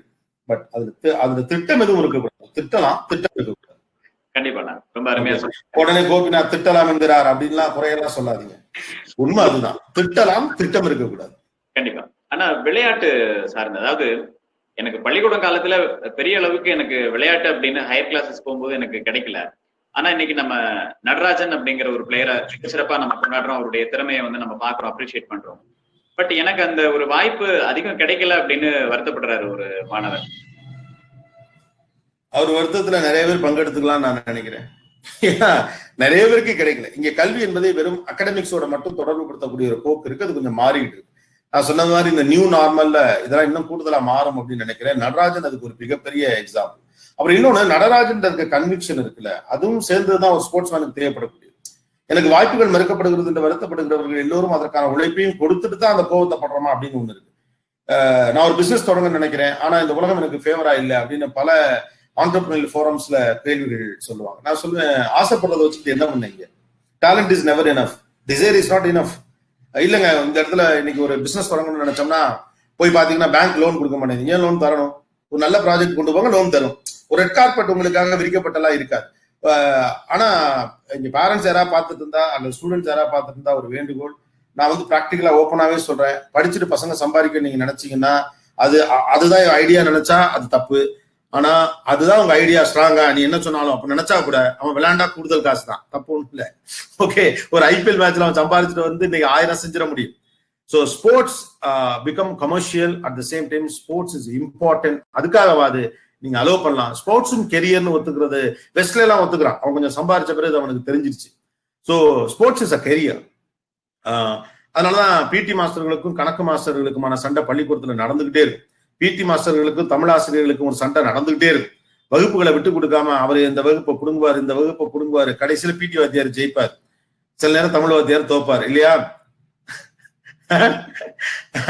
இல்லண்ணா, இங்க வந்து தமிழ் வகுப்பே விளையாட்டா தான் இருக்குது. அதனால இல்ல, ரெண்டு வகுப்பு ஒரு கல்லூரியில ரொம்ப முக்கியம் நான் நினைக்கிறேன். ஒன்று பிடி வகுப்பு, இன்னொன்னு தமிழ் வகுப்பு. தயவு செஞ்சு ரெண்டையும் டோன்ட் டேக் இட் ஃபார் கிராண்டடா தயவு செஞ்சு வச்சுக்காதீங்க. பிடி வகுப்பு வந்து ஜாலியா ரிலாக்ஸ் பண்றதுக்கு, தமிழ் வகுப்பு கணக்கு வாத்தியார் பிடுங்கி இருக்கிறதுக்கு அப்படிலாம் கிடையாது. அவர் பிடுங்கிக்கிறதுக்கான வகுப்பு அல்ல அது. மொழிதான் ஒரு ஒரு சமூகமாக உங்களை ஒன்றிணைக்க போகுது. நாளைக்கு வந்து உங்களுடைய ஐடென்டிட்டியா அது நிற்கும். அப்படிங்கிறப்ப மொழிசார் அறிவு உங்களுக்கு தேவைப்படும். முழுக்க நீங்க டெக்னாலஜி மட்டுமே படிச்சுட்டு போறப்ப உங்களுக்கு அகத்துக்கான வாழ்வியலை எது தரப்போகுது? கடைசியில் உங்க மொழியில் இருக்கக்கூடிய இலக்கியங்கள் தான் தரப்போகுது. அது இவ்வளவு இலக்கியத்தை வச்சிருக்கக்கூடிய ஒரு மொழியை வச்சுக்கிட்டு நீங்க போய் அகம்சார் வாழ்க்கைக்கு தேவைப்படக்கூடிய விஷயங்களுக்கு இன்புட்டே இல்லாம போயிடும். அதனால sports is a career, accept it. It is not ஒரு டைம் பாசிங்னு நினைக்க வேண்டாம். நான் சொல்றது கமர்ஷியலாவே நீங்க பாத்தீங்கன்னா கூட இட்ஸ் பிக் கெரியர். ஒரு காலத்துல மீடியாங்கிறது வெறும் பேஷன், இன்னைக்கு மீடியா பெரிய கெரியர். ஓகே, எல்லாருக்கும் ஒரு மீடியா பர்சன் ஆகணும் தானே ஆசை. ஏன்னா அதுல இன்னைக்கு சம்பாத்தியமும் நல்லா இருக்கு, பெயரும் இருக்கு. அதனால வந்து every thing becomes career now. நீங்க அதை எப்படி அப்ரோச் பண்றீங்கிறது தான். ஒரு விளையாட்டை நீங்க ப்ரொஃபஷனலா அப்ரோச் பண்றப்ப அந்த சின்சியாரிட்டி பார்த்து சில வீடுகள் அனுமதிச்சு. ஆனா வீட்டுல இருக்கக்கூடிய பொறுப்புகளை தட்டி கழிக்க, பள்ளியில பள்ளிக்கூடத்துலையும் கல்லூரிலையும் கிளாஸை கட் பண்றதுக்காகவே அந்த பீரியட் நீங்க எடுப்பீங்க அப்படின்னா நீங்க சீரியஸா இருக்கல, இயல்பாகவே இந்த சமூகம் கவனிக்கும். பரவாயில்ல, ரொம்ப சீரியஸா இருக்கா. Sports is a career, be serious about it, both the sides.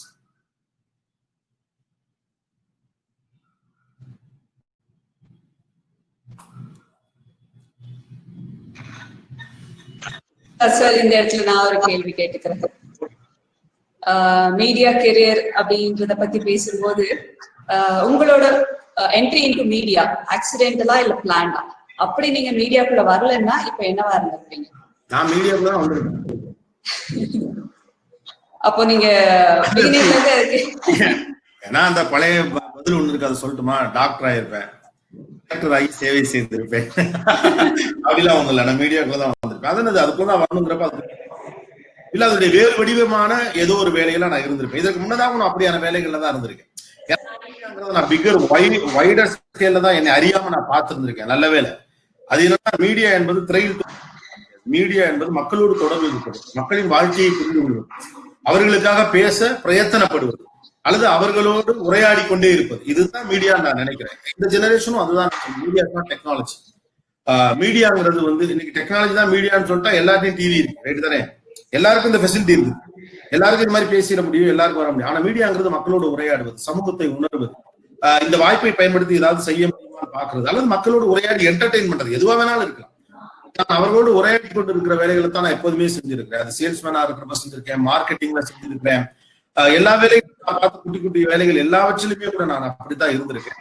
அப்புறம் இதுதான் இது அடைவதற்கு தான் அது எல்லாத்தையும் நான் பண்ணிக்கிட்டே வந்தேன். அதனால நீங்க இது இல்லைன்னா என்னவா இருப்பீங்க தெரியல, இது இல்லைன்னா இதுவா தான், இதுல வேற ஏதாவது இருந்திருப்பேன். அட்லீஸ்ட் நீங்க என்ன கேள்வி கேட்கறீங்களா, ஒரு எம்சியா அந்த இடத்துக்கு வந்திருப்பேன். ஆசிரியர் கம் எம்சியா கூட வந்திருந்திருக்கேன். இல்ல ஒரு தமிழாசிரியரா போயிட்டு ஒரு பட்டிமன்றம் நடத்திடுவேன், அந்த துறைக்குள்ள எப்படியாவது உள்ள வந்திருப்பேன். தெரியல, இது இல்லாம வேறவா என்ன இருப்பேன்னு சொல்ல தெரியல. நீங்க ஆசைப்படுறதுக்காக ஸ்டாண்டர்ட் டைலாக் சொல்றேன், டாக்டர். இல்ல, நாங்க உண்மையை தெரிஞ்சுக்கணும்னு தான் நினைக்கிறோம் சார். ஏன் இதை நான் சொல்றேன் அப்படின்னு கேட்டா, டோன்ட் கிவ் அப். மீடியாவுக்குள்ள வரப்போ உங்களுக்கு வந்து கட்டாயம் அது சந்தேகமே இருக்க கூடாது, நான் அதுல வருவேன்னு உங்களுக்கு நம்பிக்கை இருக்கு.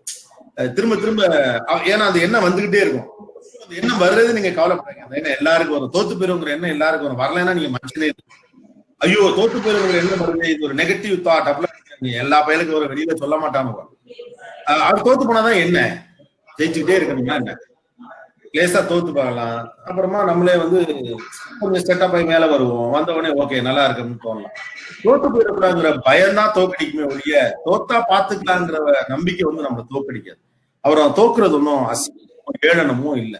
நீங்கள் அடைய போற இலக்கை நோக்கி நீங்கள் ஓடுகிற போது விழுவது என்பது உங்கள் சம்பந்தப்பட்டதுதான். அது பார்த்து ஊர் என்ன சொல்லுதுன்னா நீங்க கவலைப்படவே வேண்டாம்.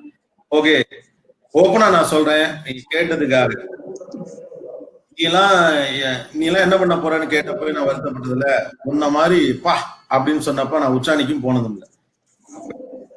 அது ஒருத்தர் சொன்னாரு, இப்போ ஒருத்தர் இதை சொல்றாரு, இதை சொல்றாரு, அவ்வளவுதான். இது ரெண்டையும் நான் வந்து அதையும் நான் வந்து பெருசாலாம் எடுத்துக்கல, இதையும் நான் பெருசா எடுத்துக்கல. அட்லீஸ்ட் இதையாவது மதிக்கிறேன். வெரி குட், சூப்பர், நல்லா பண்றேங்கிறத நான் மதிக்கிறேன். அதை நான் ரெஸ்பெக்ட் கூட பண்ணது கிடையாது. அது அவர் வியூ, அவருக்கு வர முடியாது. அவருக்கு தெரிஞ்ச தொழில தான் அவருக்கு ஜெயிக்க முடியும், எனக்கு தெரிஞ்ச தொழில் தான் நான் ஜெயிக்க முடியும். அதனால வந்து அப்புறம் இன்னொன்னு என்னன்னா, மீடியா பழைய மாதிரி பயங்கரமா நீங்களாவே அதை புனிதப்படுத்தலாம் வேண்டியதில்லை. ஒரு பெரிய வேள்வி அதெல்லாம் கிடையாது. இன்னொரு ப்ரொஃபஷன், அவ்வளவுதான். It is yet another profession. Be a professionalist. ஒரு ஊடகத்திற்கு தேவைப்படக்கூடிய தகுதிகளை உருவாக்கிக் கொள்வதன் வழியாகத்தான் நீங்க இப்ப வர முடியும். அதுதான் இதுல உங்கள்ட்ட மீடியா சயின்ஸ் இருக்குல்லங்க, மீடியா சயின்ஸ் ஸ்டூடெண்ட்ஸ்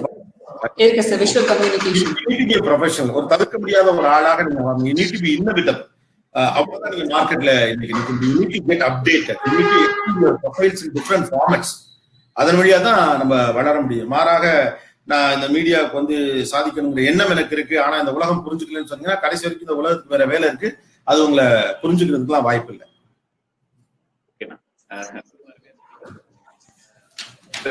வந்து கேட்டிருக்கேன், இன்ஜினியரிங்ல நான் ஜாயின் பண்ணிருக்கேன், இப்ப செகண்ட் படிச்சேன்.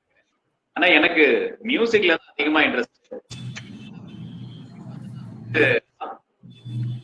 இன்ஜினியரிங் வந்து படிக்கக்கூடிய செகண்ட் இயர் படிக்கக்கூடிய ஒரு மாணவர் அவருடைய கேள்வி வந்து இப்படி பதிவு பண்ணியிருக்கிறாரு. எனக்கு பிடிச்சது, ரொம்ப பிடிச்சது மியூசிக். ஆனா எங்க அப்பா அம்மாவுக்கு பிடிக்கல. நான் படிப்பு தான் தொடரணும் அப்படிங்கிற மாதிரி அவங்களுடைய ஒரு ஆசை இருக்கு. பட் எனக்கு வந்து மியூசிக் தான். என்னால சொல்ல முடியல, புரிஞ்சுக்க மாட்டேன்றாங்க அப்படிங்கிற ஒரு கேள்வி அவர்கிட்ட வந்து இருக்கு. Music again is a career. Okay, music இந்த பேஷன் எல்லாத்தையும் கெரியரா நீங்க மாத்தணும். இப்ப அதுதான் ரொம்ப முக்கியம். என்ன பிரச்சனை ஆகுதுன்னா, பேஷனை கெரியர் ஆக்குறீங்களா இல்லையாங்கிறத புரிய வைக்கிறது சிரமம். நீங்க எவ்வளவு சின்சியரா இருக்கீங்க பொறுத்தா வீடு அதை ஒத்துக்கும். கலைஞர்களுக்கு இயல்பாகவே ஒரு சிக்கல் உண்டு, எனக்கும் உண்டு. நான் ஒரு விஷயத்தை இவ்வளவு தூரம் நான் இப்படி புரிஞ்சு வச்சு அதை எக்ஸிக்யூட் பண்ண ட்ரை பண்றேன், இவங்களுக்கு புரிய மாட்டேங்குதுன்னு ஒரு ஆத்திரம் வந்துகிட்டே இருக்கு. அது ரொம்ப இயல்பு தான். ஆனா அதுக்கு அவங்க ஒண்ணுமே பண்ண முடியாது. ஏன்னா நீங்க புரிஞ்சது அவங்களுக்கு புரியல. அப்ப நீங்க என்ன புரிஞ்சிருக்கீங்களோ அது நீங்க எப்படி அவங்கள்ட்ட வெளிக்காட்ட முடியும்? நீங்க அதை எவ்வளவு சீரியஸா இருக்கீங்க இதை வச்சு தான் வெளிக்காட்ட முடியும். ஒண்ணு. ரெண்டாவது, my personal advice, even though music is the career, நீங்க ஒரு டிகிரியாவது படிச்சிருக்கோம். ஓகே, குறைந்தபட்சம் கையில ஒரு டிகிரி நம்ம எல்லார்கிட்டே இருக்கு. நீங்க என்ன வேணாலும் போங்க, நாளைக்கு நாசாவுக்கு போங்க, இல்ல வேற எங்கேயாவது போங்க. எனக்கு எல்லாம் பிடிக்கவே இல்லடா, நான் வீட்டுல சும்மா இருக்க போறேன் கூட இருந்துக்கங்க, பிரச்சனை இல்லை. ஆனா அடிப்படையில குறைந்தபட்சம் ஒரு டிகிரி இருக்கணும். அண்ட் இன்னொன்னு நான் சொல்றேன், ரெண்டு விஷயம் செய்யறது வந்து நமக்கு ரொம்ப இயல்பாவே வரும். அது கஷ்டமும் கிடையாது. நீங்க படிச்சுட்டே மியூசிக் கெரியரை பர்சீவ் பண்ணலாம். நான் வந்து முழுக்க முழுக்க மியூசிக்லயே என்னை விழுந்து புரண்டு கொள்வதன் வழியாகத்தான் மியூசிக்ல வளர முடியுங்கிறதா அந்த வெறும் பேஷனாவே இதை திங்க் பண்றது இல்ல. கெரியரா திங்க் பண்ணீங்கன்னா இட் இஸ் பாசிபிள். நான் எப்போதுமே ரெண்டு வேலை தான் பார்த்திருக்கேன். Sales representative anchor, sales representative compere. அப்புறம் வந்து நான் டிவியில வர்றத நானே துணி வித்துட்டு பார்த்திருக்கேன். வீட்டுல நம்ம துணி விற்கல, என் ப்ரோக்ராம் ஓடும். தம்பி இது உங்களை மாதிரியே இருக்குமாங்க. ஆமான்னு சொன்னா விற்கும்னா ஆமான்றுவேன். ஆமான்னு சொல்லிட்டா நம்ம செலிபிரிட்டி ஆக்கி அல்லது திரும்பி டிவியில வர தம்பி துணி விற்கிறீங்க வாங்காம விட்டுடுவாங்கிற மாதிரி மூஞ்சலி தெரிஞ்சா இல்லைன்றுவேன். அவ்வளவுதான். அதனால அது ஒரு தொழில், இது ஒரு தொழில் தான். அப்புறம் parallelly I was a producer and anchor, parallelly reporter anchor, reporter debater, reporter moderator. இப்ப கூட நம்ம ரைட்டர், ஸ்பீக்கர், மாடரேட்டர் தான். ஒத்த வேலை கிடையாது. அது கஷ்டமும் கிடையாது. ரெண்டாவது, நீங்க வந்து ரெண்டை பர்சீவ் பண்றது ரொம்ப எளிமையான விஷயம். உங்களுக்கு ரொம்ப ஸ்ட்ரென்த்தும் இருக்கு இப்போ. And you are more powerful than me. அப்ப வந்து நான் முழுக்க படிப்பை விட்டுட்டு மியூசிக் பண்ணுங்கிற எந்த அவசியமும் இல்லை. உங்களுக்கு பேஷனான ஒரு விஷயம் இருக்குன்னா அதை உங்களால விடவே முடியாது. சோ நீங்க அதுலயும் சீரியஸா இருக்கீங்க, உங்க அடிப்படை படிப்புல இருக்கீங்க. எனக்கு என்ன, இனிமே இந்த கேள்வியில வரவே கூடாதுன்னு நான் நினைக்கிறேன். இப்ப நீங்க போய் செக் பண்ணி பாருங்களேன், மீடியால ஜெயிச்சிருக்கக்கூடிய ஆட்கள்லாம் யாராவது 8ஆம் கிளாஸ் 7ஆம் கிளாஸ் இருக்காங்களான்னு கவனிங்க. அதெல்லாம் கிடையாது. அது ஒரு காலம். இன்னைக்கு நீங்க போய் நீங்க சிங்கர் ஆகணும்னு சொல்றீங்க. இன்னைக்கு நல்ல சிங்கரா இருக்கவங்களாம் என்ன பர்சீவ் பண்ணிருக்காங்கன்னு பாருங்க. அவங்களுடைய அகாடமிக்ஸ்லயே அவங்க எங்க வந்திருக்காங்கன்னு பாருங்க. அது ஒரு அனுபவத்தை தருகிறது. ஓகே, நீங்க உங்க ஃப்ரெண்ட்ஸ், நீங்க ஒரு காலேஜ் அப்படி ஸ்பேஸ் யோசிச்சு பண்ணுவாங்க. உங்க காலேஜ்ல எப்பவுமே பாடுறவன் தான் ஹீரோ, நீங்க பேசுறவங்களாம் ரெண்டாவது தான். அதுக்கு ஒரு மேடை வேணும், பாடுறதுக்கு இடம் போதும். ஒரு 10 நண்பர்கள் இருக்கிறப்போ பாடுகிற போது அற்புதமா இருக்கும். கவிஞர்களுக்கு அவ்வளவு அற்புதமான வாய்ப்பு. அது ஒரு களம். உங்க ரசிகர்கள் எப்படி ரியாக்ட் பண்றாங்க நீங்க பாக்குறதுக்கான இடம். உங்களுக்கான ரசிகைகள் எவ்வளவு பேர் இருக்காங்க, அவங்க ஐடியாஸ் அவ்வளவு அருமையா வரும். மக்களை புரிஞ்சுக்கிறதுக்கு இதை விட இடம் கிடைக்குமா என்ன? அதனால படிங்க, படிச்சுட்டே இதையும் பண்ணுங்க. கஷ்டம்லாம் ஒண்ணும் கிடையாது. It is easy for you when you are serious about it. அதனால படிப்பை நிறுத்திட்டு அப்படின்னா அது போங்காட்டம். கண்டிப்பாங்க, அது மாணவருக்கான பதிலா இருக்கும்னு நீங்க கேட்கறவங்களுக்கு இதான் நான் சொல்லுவேன். படிச்சு முடிச்சுட்டு வாங்க. அப்புறம் வந்து நீங்க வந்து பழைய ஏதாவது கதைகள் எல்லாம் நம்பிக்கிட்டு நம்ம ஓடி ஒடியாந்துட்டோம்னா, கோயம்புத்தூர்ல இருந்து சென்னை ஒடியாந்தவொடனே யாரோ ஒருத்தர் செங்கல்பட்டு வாசலே வந்து டிவியில விட்டு வரலாம் நம்பிக்கிட்டுலாம் இருக்காதீங்க. உங்க ரெஸ்யூமே கூட எடுக்க மாட்டாங்க ஒரு டிகிரி இல்லைன்னா. கண்டிப்பாண்ணா, ரொம்ப அருமையா பகிர்ந்தீங்க. இன்னைக்கு இருக்கக்கூடிய ஒரு சிக்கல், பேரண்ட் 2 பேருமே வந்து வேலைக்கு போகக்கூடிய ஒரு சிச்சுவேஷன்ல இருக்காங்க. அப்பா 2 பேருமே. குழந்தைங்க வீட்டுல இருக்காங்க. ஒரு காலத்துல தாத்தா பாட்டி இருந்தாங்க, அவங்க கிட்ட வீட்டுல பார்த்தாங்க. பட் செல்போன் அப்படிங்கிற மாதிரி இருக்கு. அப்பா அம்மா குழந்தைங்க எல்லாருமே ஒன்னா உட்கார்ந்து சாப்பிடுற ஒரு நேரம் கூட இன்னைக்கு அமைக்கிறதே இல்லை. அதை அமைச்சுக்கிறதுல இருக்கிற இன்பம் என்ன, இல்ல அமையாம போனா இருக்கக்கூடிய விஷயம் என்ன, உங்களுடைய பார்வை? இது கொஞ்சம் அதீதம் தான். அப்படிலாம் நேரம் அமைக்க முடியாத அளவுக்குலாம் அப்படிலாம் ஒண்ணு நெருக்கடிலாம் இல்லை. அப்புறம் எல்லாத்தையுமே முந்தானத்து பிறந்த மாதிரியே நம்ம தான் கற்பனை பண்ணிக்கிறோம். அப்பா அம்மா 20 வேலைக்கு செல்ல, இந்த சமூகம் எப்போதுமே 2 பேரும் வேலைக்கு போச்சு. நம்ம சமூகம் ஏதோ என்னமோ இப்பதான் ஐடி எல்லாம் வந்த பிறகுதான் நம்ம எல்லாம் படிக்க வந்த பிறகுதான் 2 பேரும் வேலைக்கு போகணும். கிடையவே கிடையாது. விவசாயம் தான் உங்களுடைய பெரு. விவசாயத்துல 2 பேரும் தான் வேலை பார்த்தாங்க. பொம்பளை ஆளுக பாக்குறதுக்குன்னு ஒரு வேலை உண்டு, ஆண்கள் பார்ப்பதற்குன்னு ஒரு வேலை உண்டு. இதுவாது நீங்க பரவாயில்ல 8-9 மணிக்கு வந்தோம்னா ஒர்க் ஃப்ரம் ஹோம் பண்ணிக்கலாம், மவுஸ் ஆட்டிக்கிட்டே கூட இருக்கலாம். அதுக்கெல்லாம் வாய்ப்பே இல்லை. பிசிக்கலா அங்க நீங்க போய்தான். அப்ப ஆணும் பெண்ணும் சேர்ந்து வேலை பார்ப்பது வந்து ஆணும் பெண்ணும் 2 பேருமே வேலைக்கு போறது ஒண்ணு புதுசு இல்ல. ஆணும் பெண்ணும் வேலைக்கு போனப்ப தாத்தா பாட்டி வேலைக்கு போன காலம்லாம் இங்க உண்டு. ஆக்சுவலா இப்பதான் சௌரியமா இருக்கும். ஆனா இப்பதான் ஏதோ பயங்கர கஷ்டத்துல கமெண்ட் பேசிக்கிறோம். இது ஐரோப்பிய நாடுகள்ல இந்த சிக்கல் 80கள்ல ரொம்ப அதிகம் அப்படின்னு சொல்லுவாங்க. அப்ப அங்க கேம்பெயின்லாம் கூட பண்ணாங்களா, ஒன்றாக உட்கார்ந்து உணவு இருந்துக்கலாம். அந்த நிலைமை இங்கேயும் வந்துகிட்டு இருக்கு அப்படின்னு நம்ம பேசுறோம். ஆனா எனக்கு என்னமோ அது கொஞ்சம் அதீதம்னு தோணுது. இது ஒரு ஃபார்மாலிட்டியா நம்ம செஞ்சு மட்டும் என்ன பண்ணிட போறோம், அது இயல்பாவே தோணும். வீட்டுல சாப்பிட உட்காரல தம்பி சாப்பிட்டானா அப்பா இயல்பா கேட்கிற ஒரு துணி இருக்குல்ல, அது போல தொடர்ந்தாலே பெட்டர் தான் நான் தோன்றேன். சம்பிரதாயம் போல நண்பர்கள் ஹோட்டலுக்கு போறது மாதிரி, ஆபீஸ் கெட் டுகெதர்ஸ் மாதிரி, என்ன ஆபீஸ் டே அவுட் மாதிரி குடும்பம் வந்து கட்டாயமாக அனைவரும் ஒன்றாக உட்கார்ந்து உணவருந்த வேண்டும், 9 மணிக்குள் படுத்து தூங்க வேண்டும், காலை 6 மணிக்கு அனைவரும் குட் மார்னிங் சொல்ல வேண்டும். அந்த மாதிரி அதை நடைமுறைப்படுத்திட்டோம்னா வீடு வந்து இன்ஸ்டிடியூஷன் ஆயிடும். அது இயல்பா இருக்க அளவு அப்பாக்கள் பார்த்துக்கணும். இதுதான் அப்பாக்களுடைய பெரு வேலையை ஒழிய கட்டாயமாக எல்லோரும் 8:30 மணிக்கு உட்கார்ந்து சாப்பிடணும்னா காண்டாயிருவானுங்க. ஒருத்தன் 10 மணிக்கு சாப்பிடணும் நினைப்பான். ரைட்டு தானே? அப்பா வந்து டிவி பார்த்துட்டு ரூம்ல உட்காந்து சாப்பிட்டுட்டு இருக்காருன்னா ஒரு பையன் வந்து அவனுக்கு 2 தோசையை வச்சுட்டு அப்படியே போயிட்டு அப்பா பக்கத்துல உட்காந்து பேசிட்டே டிவி பார்த்தா எனக்கு ஓகே ஃபைன், அது ரொம்ப இயல்பா இருக்கு. அவனுக்கு அப்பா கூட உட்காந்து சாப்பிடணும்னு தோணுது இல்ல, அது ஓகே தான். மாறாத நம்ம ஐரோப்பிய நாடுகள் மாதிரி அவங்க எல்லாத்தையுமே சிஸ்டம் பண்ணுவாங்க. எல்லாத்தையும் சிஸ்டத்துக்கு கீழே கொண்டு வந்தீங்கன்னா லைஃப் ரொம்ப போர் அடிக்கும். அதனால இங்க ஒரு இயல்பு இருக்குல்ல, அது இருந்தாலே போதும் தான் எனக்கு தோணுது. ஆனா நீங்க சொல்றது கவனிக்க வேண்டிய ஒரு விஷயம். இந்த உலகத்தை வந்து எல்லாம் சரின்னு சொல்லிட்டு குடும்பத்துல இருந்தே விலகி போயிட்டோம்னா கஷ்டம் தான். அதுக்காக சில நடைமுறைகளை கொண்டு வரணும். அது ரொம்ப செயற்கையா இல்லாம இருந்தா சரி. ரொம்ப அருமையா பகிர்ந்துக்கிட்டீங்கன்னா. உங்களுடைய கேள்வி? ஆமா சார், ஒரு ஏடாவிடமான கேள்விதான் ஒரு மாணவர் கேட்கிறாரு. ஒரு நாள் பிரதமர் அல்லது ஒரு நாள் முதல்வர் ஆனீங்கன்னா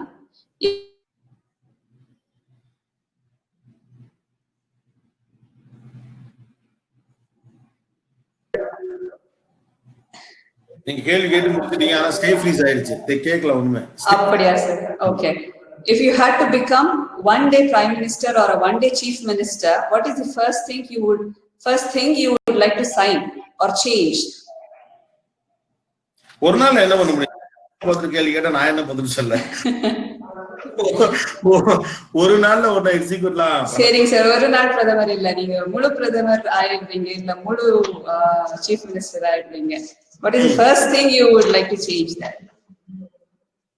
ஆக்சுவலா அதுக்கு பிரதமராவோ முதலமைச்சராவோ தான் ஆகணுங்கிற அவசியம் இருக்கான்னு எனக்கு நான் மாற்றணும்னு நினைக்கக்கூடியது ஒண்ணுதான்.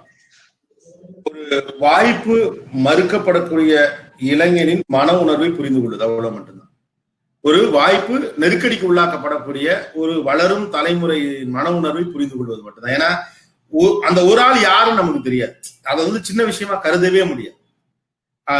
அதை சின்ன விஷயமா கருதவே முடியாது. அவன் தான் காந்தியா இருக்கலாம், அவதான் தெரசாவா இருக்கலாம், யாருக்கு தெரியும்? நமக்கு தெரியவே தெரியாது. அப்ப ஒரு தகுதி உள்ள ஒருவருக்கான வாய்ப்பு நெருக்கடிக்கு உள்ளாக்கப்படுதுல, அதை சரி செய்ய என்ன உண்டோ அதை ஒரு நாள் செய்ய முடியாது எனக்கு தெரியும்.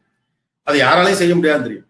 பட் அதை யாரு செஞ்சாலும் அதுதான் நான் ரொம்ப வரவேற்க விரும்புகிற ஒரு விஷயம். ஏன்னா அந்த ஒரு ஆள் யாருன்னு தெரியாது. இந்த கூட்டத்துல நடராஜன் யாருன்னு யாருக்கும் தெரியல. அவன் போய் அதை செஞ்ச பிறகுதான் நடராஜனுக்கு யார் கற்கிங்க நீங்களா பேர் வச்சிருக்கோம், அவன் வந்து உத்தர பால்ல இவ்வளவு யாக்கர் போட்டான், 140 km/h போட்டாப்ல அப்படின்னு பேசுறோம். ஆனா நடராஜன் ரொம்ப கோழியே கொண்டு போய் கப்ப கொடுத்துட்டு வந்துட்டான். ஓகே, அங்கேருந்து ஹார்திக் பாண்டியா வந்து சொல்றான் நீ தான் தொடர் நாயகன் அப்படின்னு சொல்றான். ஆனா இன்னும் எத்தனை நடராஜன் இருக்கான்னு தெரியலையே.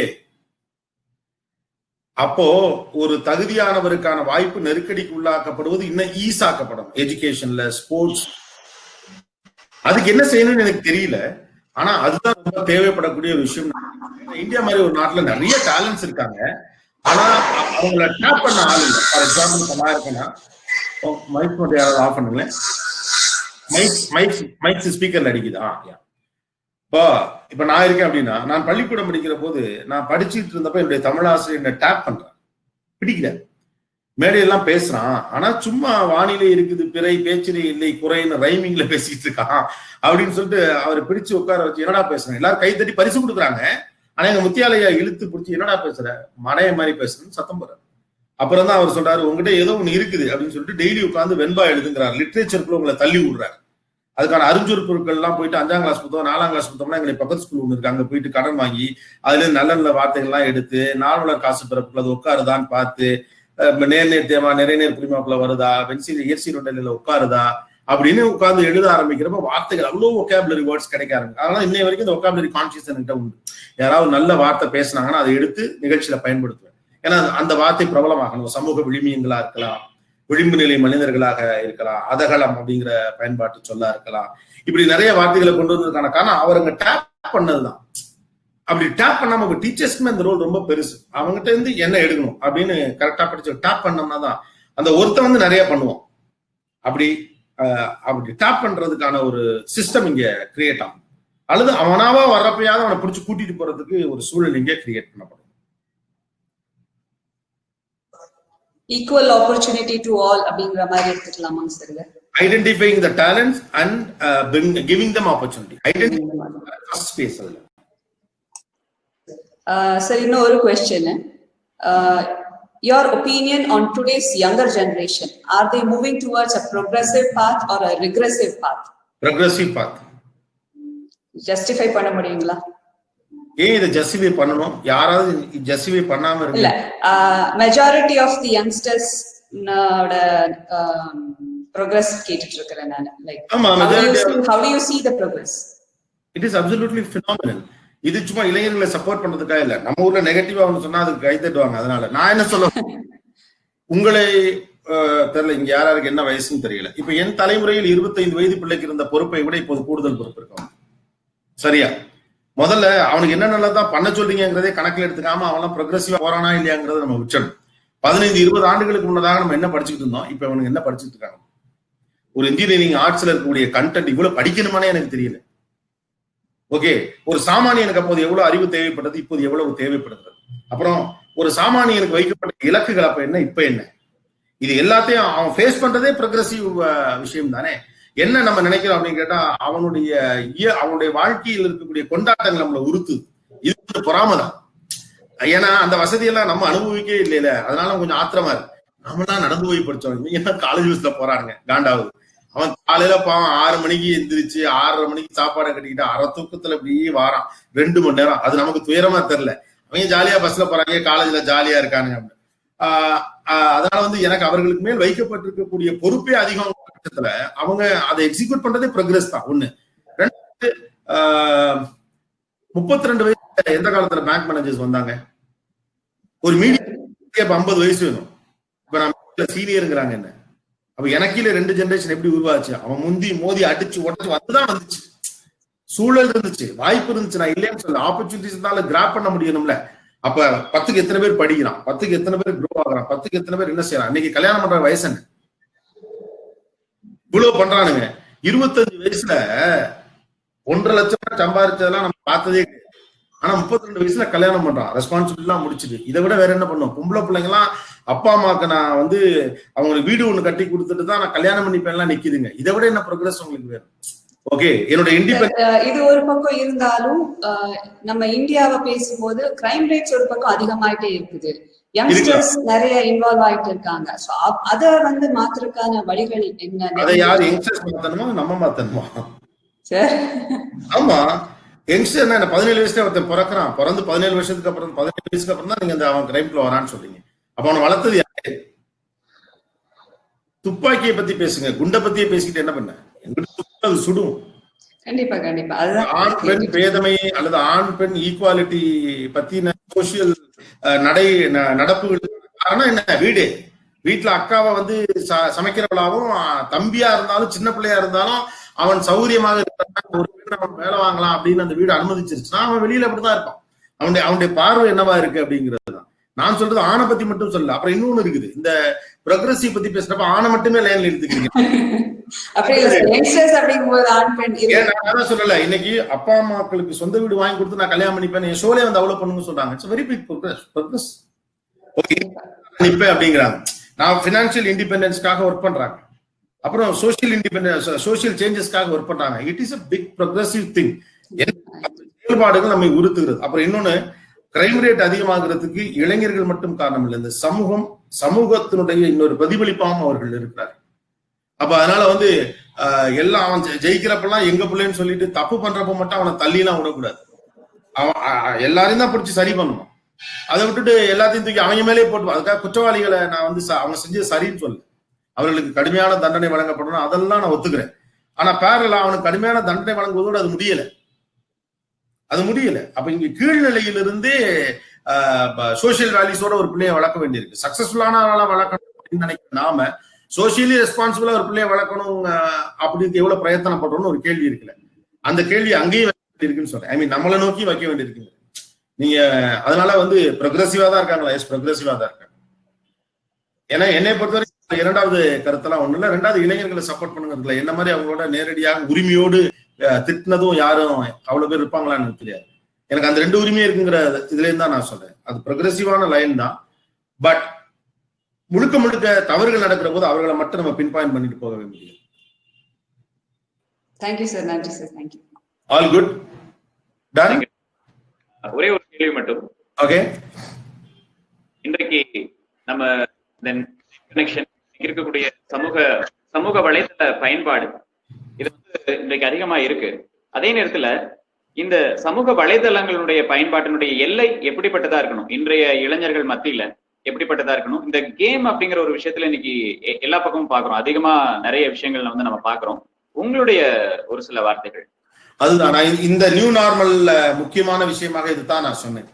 ஆட்டிடியூட் டுவர்ட்ஸ் அவர் டிவைசஸ் அப்படின்னு சொல்லிட்டு, அது என்ன அப்படி, அது ஒரு பொழுதுபோக்கு கருவியா இல்ல அறிவு பரிமாற்றத்துக்கான ஒரு கருவியா அப்படின்னு சொல்லி நீங்க அது வந்து நீங்க ஃபார் எக்ஸாம்பிள் இப்போ சின்ன பையன் வந்து ஒரு போன் வச்சிருக்கப்ப அதுக்கும் அதே ஒரு ஆசிரியர் போனை வச்சிருக்கிறதுக்கும் ஒரு நிறைய டிஃபரன்சஸ் இருக்கு. இப்போ அது வந்து பொறுப்பின் பொருட்டு தான் நடக்குது, வயதின் பொருட்டு நடப்பது அல்ல.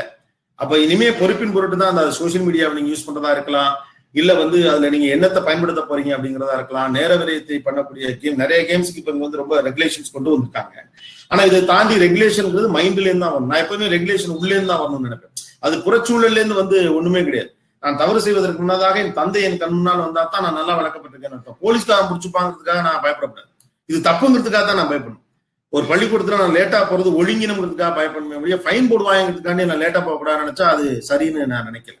அதனால சோசியல் மீடியாவுக்குள்ள நீங்க ஒரு கருத்தை பதிவிடுறதுல எந்த தவறும் கிடையாது. ஆனா அது உங்கள் கருத்தாக இருக்கு. யாரோ ஒருவருடைய கருத்து உங்க மேல இன்ஃபுளுன்ஸ் பண்ணப்பட்ட அதை நீங்க அதுல ரீப்ரொடியூஸ் பண்ணக்கூடாது. ரெண்டாவது வந்து இன்னைக்கு சோசியல் மீடியா கூடுதலாக கவனிக்கப்படுறது கல்லூரிகளால, பள்ளிக்கூடங்களால, பொதுமக்களால, நீங்க வேலைக்கு போற இடத்துனால. இன்னைக்கு கல்யாணம் பண்ணல முதல்ல சோசியல் மீடியாவை தான் போய் பார்க்கறேன். It is a document. So அதை விட்டேத்தியாக நம்ம கருத முடியாது. It is a social document. ஒருவரை பற்றி இண்டிவிஜுவல் டாக்குமெண்ட் தான் இன்னைக்கு நீங்க உங்களுடைய சோசியல் மீடியா அப்படிங்கிறது. கிட்டத்தட்ட உங்க டைரி கூடாது. அப்ப அதை எப்படி பயன்படுத்தணும், உங்கள் மன உணர்வுகளை உண்மையிலேயே உங்களுக்கு தோன்றுவது அதில் நீங்க பிரதிபலிக்க. அப்புறம் எல்லாத்தையும் சோசியல் மீடியால பிரதிபலிக்கிற அவசியம் இல்லை. சோ இணையம் உலகம் என்று ஆகிற போது இந்த உலகத்துக்குள் எப்படி வாழ வேண்டும் என்றதோடு சேர்ந்தா வளரும். நமக்கு பெரிய சிக்கல் இருக்கு. தொழில்நுட்பத்தை என்ஜாய் பண்ணுவோம், ஆனா அதோடைய லயபிலிட்டியை, அதோட ரெஸ்பான்சிபிலிட்டியை நம்ம பல நேரத்துல விட்டுருவோம். பெரியவங்க தான் அதை சொல்லிக் கொடுக்க வேண்டியது.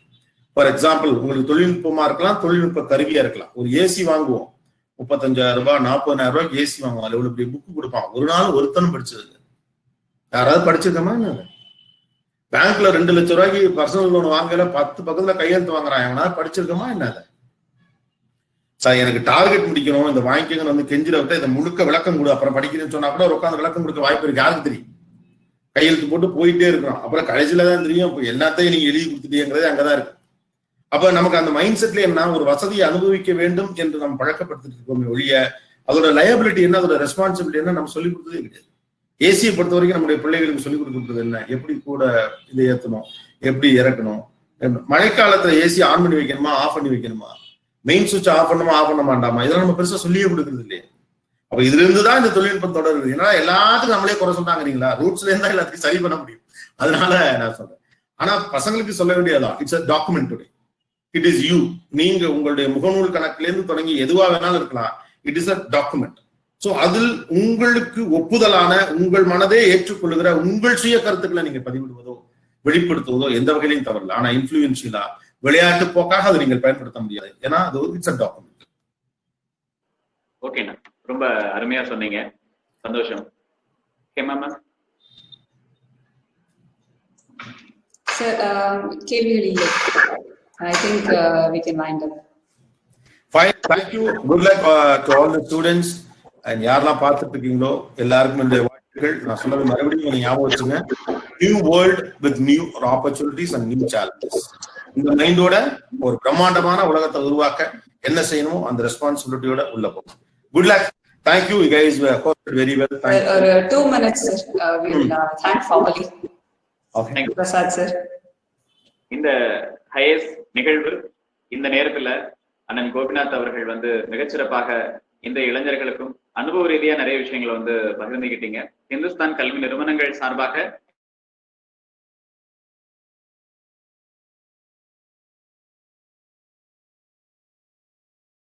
இவ்வளவு சிறப்பா வந்து இந்த நிகழ்வு இவ்வளவு சிறப்பா வந்து இந்த இடத்துல அமைந்திருக்கு அப்படின்னு சொன்னா எங்களுடைய கல்வி நிறுவனம், இந்துஸ்தான் கல்வி நிறுவனம் இந்த ஒரு வாய்ப்பை வந்து ஏற்படுத்தி கொடுத்திருக்கிறாங்க மாணவர்களுக்காக.